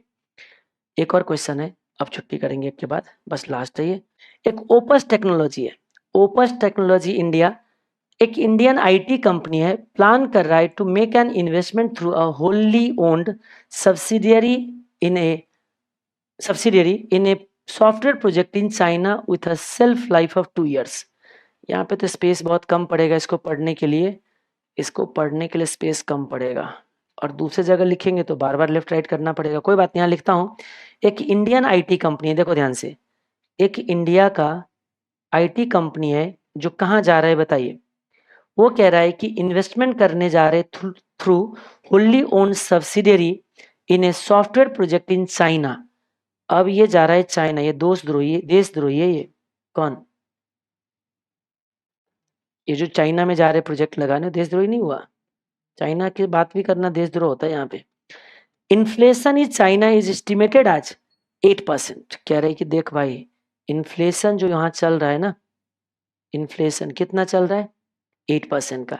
ये जा रहा है सॉफ्टवेयर यूनिट बनाने वहां पे। आगे बढ़िए। फॉर द प्रोजेक्ट, ये भी स्टडी मैट की क्वेश्चन है, आज तक एग्जाम में नहीं आया है, ये बहुत बड़ा है, मैं एक्सपेक्ट नहीं करता हूँ कि एग्जाम में क्वेश्चन ये पूछेगा, लेकिन इसको थोड़ा सा इन्फॉर्मेशन कम करके पूछा जा सकता है। For the project and initial investment of Chinese yuan 30 lakh will be in the land. अच्छा, वहां पे जमीन खरीदना इतना आसान है क्या? तू लैंड खरीद लेगा, कितने का बताओ? 30 लाख का। अच्छा जी, लैंड में पैसे लगा दिया हमने 30 लाख का। आगे बढ़िए। The land will be sold after the completion of the project at an estimated value of Chinese yuan 35 million. अच्छा, आज आप लगाओगे इस लैंड में, ध्यान से देखना, लैंड में क्या कर रहे हो बताइए? आज लगा रहे हो, कितना लगा रहे हो? 30 लाख, और 35 लाख में बेच दोगे, ये बढ़िया है। 30 लाख लगा लो और फिर क्या करना बताइए? 35 लाख में बेच देना, लेकिन बेचना कब? लाइफ के एंड में, ठीक है? यानी कि आज 0 ईयर में बेचना, लगाना, और 5 साल बाद बेच देना उसको, ठीक है? आगे बढ़िए। जितना लाइफ दिया होगा, अच्छा सेल्फ लाइफ दिया था शायद, ये रहा। चाइना में लगाने जा रहे हो, सेल्फ लाइफ ऑफ 2 ईयर। अच्छा, ये 2 साल बाद है जी। ये ना 2 साल बाद आप 35 क्या करोगे यहाँ पे लेके आओगे, ठीक है यहाँ तक? अच्छा जी, आगे बढ़िए। क्वेश्चन कह रहे कि the complex will be depreciated. Complex कहां से आ गए? The project also require an office complex at a cost of CNY 15 million payable at the beginning of the project. Land भी खरीद रहे हैं और ऑफिस भी खरीद रहा है, ठीक है जी। ऑफिस कॉम्प्लेक्स खरीद लिया इसने। ऑफिस खरीदा कितने का बताइए? कह रहा है कि 15 मिलियन का खरीदा या रेंट पे लिया है? Required an office complex at a cost of 15 million. 15 million नहीं, 15 लाख, 15 लाख। अच्छा जी, ऑफिस में लगा दिया 15 लाख, इसने पैसे लगा दिए। अब आगे क्या कह रहे हैं? Payable at the beginning of the project, 0 year में पैसे जाएगा। The complex will be depreciated on straight line basis over 2 year to 0 salvage value. मतलब ये ऑफिस आपका खत्म हो जाएगा। इस ऑफिस को जब आप डेप्रिसिएट करोगे तो 2 साल में खत्म करोगे, मतलब 7.5 लाख हर साल का आप डेप्रिसिएट करके WDV कितना हो जाएगा बताइए? 2 साल के एंड में ये वैल्यू आपका हो जाएगा 0। समझ में आ गया बात? चलो आगे पढ़ते हैं। अब क्वेश्चन क्या कह रहे हैं? अब कह रहे हैं कि this complex is estimated to fetch in 5 million at the end of the project. गलत। आप डेप्रिसिएट करोगे 7.5, लेकिन 2 साल के बाद ये 0 वैल्यू नहीं आएगा। डेप्रिसिएशन तो उतना ही लोगे क्योंकि 0 सैल्वेज वैल्यू से डेप्रिसिएट करना था आपको, लेकिन जब बेचोगे तो बेचेगा कितने में? 5 लाख में। मतलब जब सैल्वेज मिलेगा ना आपको 5 लाख, उसमें 5 लाख आएगा आपको 2 ईयर के एंड में, याद रखना आप, ठीक है यहाँ तक? अच्छा, तो कैपिटल गेन हो जाएगा ये पूरा का पूरा, क्योंकि ये डेप्रिसिएट हो चुका है 0। 5 लाख में बेच रहे हो, WDV हो चुका है 0, तो पूरे के पूरे कैपिटल गेन हो जाएगा पूरा 5 लाख। आगे देखिए, अभी तसल्ली नहीं हुई है, अब GDR इशू करके पैसे लाएगा। A company is planning to raise the required fund through GDR issue in Mauritius. यानी कि इस इंडियन को जो पैसे चाहिए ना, पैसे भी नहीं है इनके पास, तो अब ये कहां जा रहा है? मॉरिशस जा रहे हैं। और अब यहां पे क्या इशू कर रहा है ये? GDR। अब GDR तो याद आ रहे हैं ना? अब मुझे बताओ, ये क्वेश्चन GDR से पहले समझा दो तो क्वेश्चन सॉल्व हो सकता है, लेकिन फील नहीं होगा। सब कुछ लिंक हो रहा है इसमें, देख रहे हो आप? GDR कहां से, IRPT, PPPT, दुनिया का capital budgeting, advance capital budgeting, सब कुछ यहाँ पे लिंक हो जाती है। ये देखो, मॉरिशस गए, यहां से पैसे लाया, लेकिन पैसे जो लाए क्या इशू करके? GDR। और each GDR will have 5 common equity share. आपने जो यहाँ पे जो GDR इशू किया है, आपको पता है GDR क्या है? Equity share. किसका? अदर कंपनी का। ये कंपनी अपने 5 इक्विटी के बदले एक GDR इशू करेगा। एक GDR कितने की इक्विटी के बदले बताइए? 5 इक्विटी का। अच्छा, common share of the company and underlying security which are currently trading at 200 per share. Face value 10 रुपए का। अच्छा, इक्विटी शेयर जो कि 10 रुपए के फेस वैल्यू वाले शेयर है, और मार्केट में कितना प्राइस है इसका? 200 रुपए का। आगे देखिए, अब इसको क्या करेंगे देखेंगे ना अभी। In the domestic market, okay, the company has currently paid a dividend of 25% which is expected to grow at 10%। याद रखना, एक्सपेक्टेड डिविडेंड दे दिया उसने 25%, तो फेस वैल्यू दिया था ना इसने, इसका मतलब ₹2.5 का क्या है बताइए, डिविडेंड है, और वो भी डिविडेंड कौन सी है, ये D1 है ये, और वो बोल रहा है कि ग्रोथ कितना है 10%। आपको पता है ना ये क्यों इतना कहानी बना रहा है, क्योंकि आपने अगर मॉरिशस से GDR से फंड रेज करके इन्वेस्ट कर रहे हो ना, तो आपकी जो इसकी जो डिस्काउंट रेट लोगे ना आप, इसका जो डिस्काउंट रेट लोगे वो कॉस्ट ऑफ GDR लोगे, इसीलिए दे रहा है वो GDR, और ये इन्फॉर्मेशन सारे कॉस्ट निकालने के लिए। अब मुझे बताइए GDR का कॉस्ट इक्विटी का कॉस्ट है कि नहीं है? तो मुझे बताओ D1 दे दिया और हमारे को ग्रोथ पता है 10%, तो एक काम करते हैं ना, ये कॉस्ट वाले काम खत्म ही कर लेते हैं। सॉरी कहाँ था वो सेट। आपको पता है इतना मिस्टेक इस क्वेश्चन को 0 मार्क्स करा देगा एग्जाम में। 0 कैसे करा देगा? क्योंकि आपका कॉस्ट गलत आ जाएगी, डिस्काउंट रेट गलत हो गया, सारे कैलकुलेशन क्या हो जाएगा गलत। इसीलिए मैं कहता हूं कि इतने बड़े क्वेश्चन अगर एग्जाम में आ भी गया, भाई कितना सावधानी रखोगे। अभी तो हम फ्री माइंड से पढ़ रहे हैं, हमारे को कोई प्रेशर नहीं कि भाई टाइम घड़ी बढ़ रही है, इसलिए आराम से तसल्ली से पढ़ रहे। एग्जाम में कैसे करोगे? इसलिए ऐसे क्वेश्चन वगैरह को क्या करना है, अगर आ गया ना एग्जाम में इग्नोर, हाँ अगर याद आ रहा है तो फिर ठीक है, अदरवाइज इग्नोर। जैसे ये क्वेश्चन मैंने बोला था अभी, और ये क्वेश्चन वगैरह अगर सॉल्व कर रहे हो ना, आप कितना भी बार रिपीट करके जाओ ना, एग्जाम में अगर ये आ गया ना तो मिस्टेक ही करोगे। मिस्टेक मतलब कुछ ना कुछ पॉइंट छूट जाएगा। अरे इतने सारी इन्फॉर्मेशन कहाँ से ध्यान रखोगे आप? वापस आइए, चलो कॉस्ट निकालना। ये क्या हो गया बताइए, ये D0 है, तो पहले मुझे क्या चाहिए बताइए, D1। बताओ D1 कितना आएगा, 2.5 प्लस कितने परसेंट ग्रोथ था इसमें, 10% प्लस 10% कितना आ गया, 2.75। कॉस्ट कैसे आता है बताइए, D1 divided by market price. अब बोलोगे सर वो तो GDR, अरे एक ही तो बात है, cost of equity is equal to cost of GDR। इसकी प्राइस कितना दे रखा है बताइए, 200 रुपये, तो P0 यानी कि 200 और प्लस क्या करेंगे ग्रोथ 10%। कोई और तो नहीं है ना, कुछ इशू कॉस्ट वगैरह तो नहीं दे रखा है? अरे दे रखा है, वो भी दे रखा है, इसको तसल्ली नहीं है भाई। Total issue cost is estimated 1% of the issue size, इसमें से 1% हटा दो, कितना आ गया बताइए, 200 माइनस 1%, नेट प्रोसीड लेते हैं ना हम लोग, तो ये आ जाएगा आपका 198। तो 2.75 divided by 198 equal to plus 0.1 equal to, ये आपका बन रहा है 11.39%। आ रहा है क्या?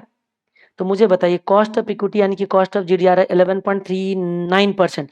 आपको मैं बता दूं, इस प्रोजेक्ट को जो इवेल्युएट करोगे ना यहाँ पे 11.39% के डिस्काउंट रेट पे, ध्यान से रखना आप। चलो आगे बढ़ते क्वेश्चन पे ये देखो मैं दिखा दूं आपको यहाँ पे, ओपस टेक्नोलॉजी चाइना, जो मैं लिख रहा हूँ ना वो सारे यहाँ पे लिखा हुआ, ये देखो कॉस्ट ऑफ इक्विटी आ गया 11.39। चलो अब आगे बढ़ते हैं हम लोग। चलिए अब देखिए क्या कह रहे हैं कि आप इसमें, अब ये कह रहे हैं, अभी तो भी 2 पैराग्राफ है। The annual sale is expected to be 10,000 unit at the rate of 500 per unit. जब मैं वहां पे जाके अपना सामान यूनिट लगाऊंगा तो 10,000 यूनिट बेचूंगा 500 के रेट से, इसका मतलब मैं सेल जनरेट करने वाला हूँ 50 लाख का। मैं यहाँ पे सेल जनरेट करने वाला हूँ कितना बताइए, 50 लाख का। आगे बढ़ते हैं हम लोग। The price of unit is expected to rise at the inflation rate. वाह, इसका मतलब 2 साल की कैश फ्लो सेम नहीं होगा, ये जो प्राइस है ना वो इन्फ्लेशन से बढ़ेगा। The price of unit is expected to rise at the rate of inflation. रुक जाओ भाई, ये नहीं होने वाला है कुछ भी, वो आपको बढ़ाना पड़ेगा। 500 का रेट है ना, 500 प्लस कितना परसेंट का इन्फ्लेशन था, 8% का, 500 प्लस 8% कितना आ गया बताइए, 540 है ना। तो 540 का प्राइस और 10,000 यूनिट मल्टीप्लाई बाय 10,000। पहला साल जो आएगा ना आपका 54 लाख का सेल आएगा, फर्स्ट ईयर में 54 लाख का सेल होने वाला है। और जो सेकेंड ईयर है ना, फिर इस 54 में कितना परसेंट बढ़ जाएगा, 8%। तो 54 प्लस 8%, दूसरे साल आपका 58.32 लाख होने वाला है। ये देखना आप कहीं ना कहीं निकाल रखा होगा हमने, ये देखो ये ना 58.32 लाख, और ये कितना बताइए 54 लाख। ये देखो 54 लाख और 58.32 लाख, ये हमारा सेल हो जाएगा। देखो हो गया ना यहाँ पर। चलो अब आगे बढ़ते हैं। द प्राइस हो गया। अच्छा इसमें ऑपरेटिंग कॉस्ट कितना है 40%, तो इसमें सिर्फ सीधा 40% हटा देना, सीधा 40% हटा देना। अच्छा इसमें फिक्स कॉस्ट भी दे रखा है, अब ये देखो ना, अब कह रहे वेरिएबल ऑपरेटिंग कॉस्ट और fixed operating cost will be 22 lakh per year. तो ये देखो 22 लाख ये भी आपका माइनस हो जाएगा। अच्छा वो भी इन्फ्लेशन से इंक्लूड होगा। बोल रहा है कि year expected to rise at the inflation rate, तो मतलब ये आपका इसको भी बढ़ाना पड़ेगा। तो 22 प्लस 8% पहला साल का हो गया 23.76, और सेकंड ईयर का हो जाएगा उससे और प्लस 8% ये भी आ जाएगा। इसके बाद डिप्रेशन तो ऑलरेडी हम लोगों ने निकाल लिया था, ये हमारा आ जाएगा ईबीटी, लेस कर दिया टैक्स ईएटी, ऐड कर दिया डिप्रेशन, क्योंकि अब क्वेश्चन में कुछ नहीं बचा हुआ है। अब एप्लीकेबल टैक्स रेट दिया हुआ है चाइना का, एज पर the GOI policy no further tax shall be payable in India. ठीक है, इंडिया के लिए था, मतलब वो उधर जो दोगे ना उसके लिए यहां नहीं देना आपको, मतलब यहाँ पे क्रेडिट मिल गया, ऐसे समझो आप। The current spot price is इतना, the nominal rate in India and China is 12% and 10% respectively. International parity holds good, मतलब IRPT होल्ड करता है। Identify expected future cash inflow in China and determine the NPV. तो cash inflow तो हमने निकाल लिया था क्योंकि सेल आ गए, उसमें से डिप्रेशन ऑलरेडी निकाल लिया था, लास्ट कर देंगे। हाँ, सालवेज वैल्यू अगर लेनोगे तो वहां पे आपका चेंज आएगा। कैसे देखना, लैंड को आप बेच रहे हो 35 में, 30 का लैंड था, कितने का कैपिटल गेन होगी, 5 का, तो 5 पे टैक्स देना पड़ेगा। अब डिप्रेशन बेच रहे हो, सॉरी मशीन बेच रहे हो 5 लाख में, फ्लैट ऑफिस, और उसका डब्ल्यूडीबी हो चुका था 0, तो पूरे के पूरे 5 लाख पे क्या होगा आपका टैक्स जाएगा। तो सब निकाला होगा ऊपर, यहाँ देखो ना, ये देखो लैंड के 5 लाख प्रॉफिट, क्योंकि 30 में खरीदा था, 35 में बेचा, तो इतना कैपिटल गेन टैक्स लेके जाएगा। जब आपका ये जो ऑफिस कॉम्प्लेक्स बेच रहे हो ना, तो 5 लाख में बेच रहे हो, डब्ल्यूडीबी है 0, तो पूरा आपका 1.25 आपका क्या हुआ, यहाँ पे कैपिटल गेन चला गया, तो नेट इनफ्लो इतना हो गया। तो जब एनुअल कैश इनफ्लो बोला है निकालने को, तो 2 ही तो एक्स्ट्रा करना पड़ेगा इसके अलावा, ये तो आपका कैश इनफ्लो ही गया। ठीक है, 2 और ऐड होगी, कौन सी बताइए, एक लैंड वाले और एक आपका ऑफिस कॉम्प्लेक्स वाले, तो ये आपका इनफ्लो हो गया। एक ये पार्ट है आपके इस क्वेश्चन का, इसमें जो पूछा था ना एनुअल इनफ्लो बताना, तो ये आपका ये हो गया, और इसको पीवी कर दिया तो ये हमारा एनपीवी आ गया। इससे पहला पार्ट में आंसर था। अगर इसको 2 बार प्रैक्टिस कर लोगे तो ये क्वेश्चन अगर एग्जाम में आ जाए तो आप सॉल्व कर सकते हो। मुझे लगता है ऐसे क्वेश्चन वगैरह को किस में डाल सकता है, वो एमसीक्यू में डाल सकता है। हाँ, किस सिनेरियो में, तो फिर तो जाएगा ना, किस सिनेरियो जब बनाएंगे तो अच्छा खासा नंबर चलते रहेंगे ना उसमें, और उसमें ज्यादा कुछ लगाना नहीं पड़ेगा, एक एक पॉइंट पूछेगा ना वो। अब वो क्या पूछेगा, कॉस्ट ऑफ जीडीआर, तो कॉस्ट ऑफ जीडीआर तो पूरा क्वेश्चन थोड़ा ना चाहिए मुझे, जीडीआर का इन्फॉर्मेशन उठाओ, टिक, 2 मार्क्स मिल गए। तो इस तरीके के क्वेश्चन वगैरह को जब जीडीआर में अगर एमसीक्यू में दे दे तो सॉल्व करने लायक है, फिर आसान हो जाएगा। फिर क्यों आसान हो जाएगा, आंसर तो रहेगा ना, अगर कुछ मिस्टेक होगा तो पकड़ में आ जाएगा, टिक ही तो करना है आपको। अब कॉस्ट ऑफ जीडीआर पूछ रहा है तो निकाल लेंगे, ठीक है। हाँ, लेकिन अब ये कैसे करके घुमाते पता है, एक D0 करके भी देगा कॉस्ट और एक D1 करके भी देगा कॉस्ट, तो आपका क्या होगा, 2 वैल्यू मैच होता रहेगा, तो ये सब दिक्कत आ जाता है। ठीक है, अब वो पूछेगा बताओ कि हमारा कैपिटल गेन कितना होगा, लैंड से कितना इनफ्लो होगी, वो आपको एक एमसीक्यू में डालेगा, तो लैंड से इनफ्लो कितना होगा बताओ भाई, 35 में बेचा, 5 के टैक्स चले गई, तो इसमें से जाएगा तो सीधा टिक हो जाएगा। तो छोटे छोटे क्वेश्चन जब रहेगा ना, तो एक एक पार्ट इसमें से ये टिक करना, वो टिक करना, अब ये टिक करना, ये टिक करना, ऐसे तो आपका वो क्वेश्चन फिर आसान बन जाएगा। समझ में आ गया बात। तो चलो इसी, अच्छा इससे और थी था इसमें, अभी खत्म कहाँ हुआ है, अभी तो अगला पॉइंट भी है। अगला पॉइंट कहते हैं determine whether opus technology would go for the project और not, assuming there is restrictions of transfer from China to India nor any change oblique taxes payable on the transfer of the fund. मतलब ये पैसे जो कमा रहे थे ना साल के एंड में, ये इंडिया में ले आओगे। तो अब यहाँ पे 2 चॉइस दिया इंस्टीट्यूट ने, जो सॉल्यूशन दिया, एक बार क्या किया, सारे के सारे पैसे हमने आज ले आए, और एक में हमने किया है 2 केस लिया हमने।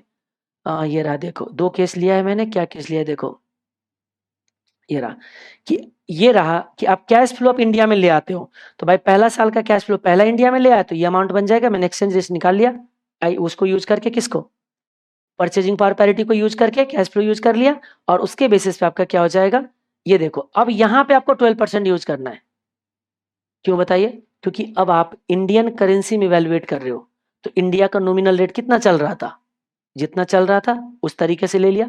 फिर यहाँ पे एक क्वेश्चन डाउट आता है, कुछ कई बार बच्चे ने पूछा कि सर तो ऐसा होना चाहिए था ना कि जब मैं प्रोजेक्ट चाइना में इवैल्यूएट कर रहा हूं तो चाइना का रेट होना चाहिए था। हाँ होना चाहिए था, लेकिन ज्यादा स्पेसिफिक इंफॉर्मेशन हो तो जनरल को हम लोग क्या करते, इग्नोर करते। जब क्लियरली बोला गया है कि हम लोग जीडीआर इश्यू करके फंड रेज किया, तो जीडीआर को कॉस्ट को ज्यादा प्रायोरिटी देना है आपको। समझ में आ गई बात। तो बस इसको ले आए इंडिया में लाके एनपीवी में निकाला। सेकेंड ऑल्टरनेटिव ये है कि सारे पैसे 2 साल बाद लाएंगे हम लोग। सारे के सारे पैसे कब लाएंगे बताइए, 2 साल बाद, और सारे के सारे पैसे 1 साल के 1 साल एंड में लाएंगे, 2 साल का 2 साल एंड में लाएंगे। इंस्टीट्यूट ने 2 ऑल्टरनेटिव से दिया है, क्योंकि ये नहीं बोला ना कब पैसे लाएंगे, इंस्टीट्यूट ने सीधा क्या बोला है, देखो पढ़ो। इंस्टीट्यूट ने बोला है कि वो पैसे हम इंडिया में ले आएंगे, वहां पे कोई रेस्ट्रिक्शंस नहीं है transfer of fund from China to India. तो यहाँ पे दो अजम्पशन लिया इंस्टीट्यूट ने कि भाई 1 साल बाद कमाए 1 साल बाद ही ले आए, और कहते नहीं नहीं इकट्ठा 2 साल बाद लाए। तो दो अल्टरनेटिव से क्वेश्चन सॉल्व किया कि क्यूमुलेटिव 2 साल के बाद, assuming cash flow transfer to India at the end of 2 year. तो इस दोनों कैश फ्लो जो होगी ना, ये दोनों इकट्ठा यहाँ पे 2 साल बाद लाए। तो यहाँ पे फिर कुछ बच्चों का ये कहना होता है कि सर हम ऐसा थोड़ा ना कि पैसे जो कमाए होंगे उसको हम ले लॉकर में लग के बैठे होंगे, वो भी तो ग्रो किया होगा ये वाले पैसे, तो ग्रोथ तो कुछ लिया नहीं, नहीं लिया। अब इतना ऑलरेडी डिफिकल्ट हो रखा है, आप कितना इतना टाइम वैल्यू लेगा। तो आपको मैं बोलूंगा कि सेकंड ऑल्टरनेटिव छोड़ो, पहला ऑल्टरनेटिव से कर देना, सारे पैसे को लाके एनपीवी निकाल देना, डिसीजन लेना। तो इसी के साथ आपका आईएफएम भी खत्म हो जाता है।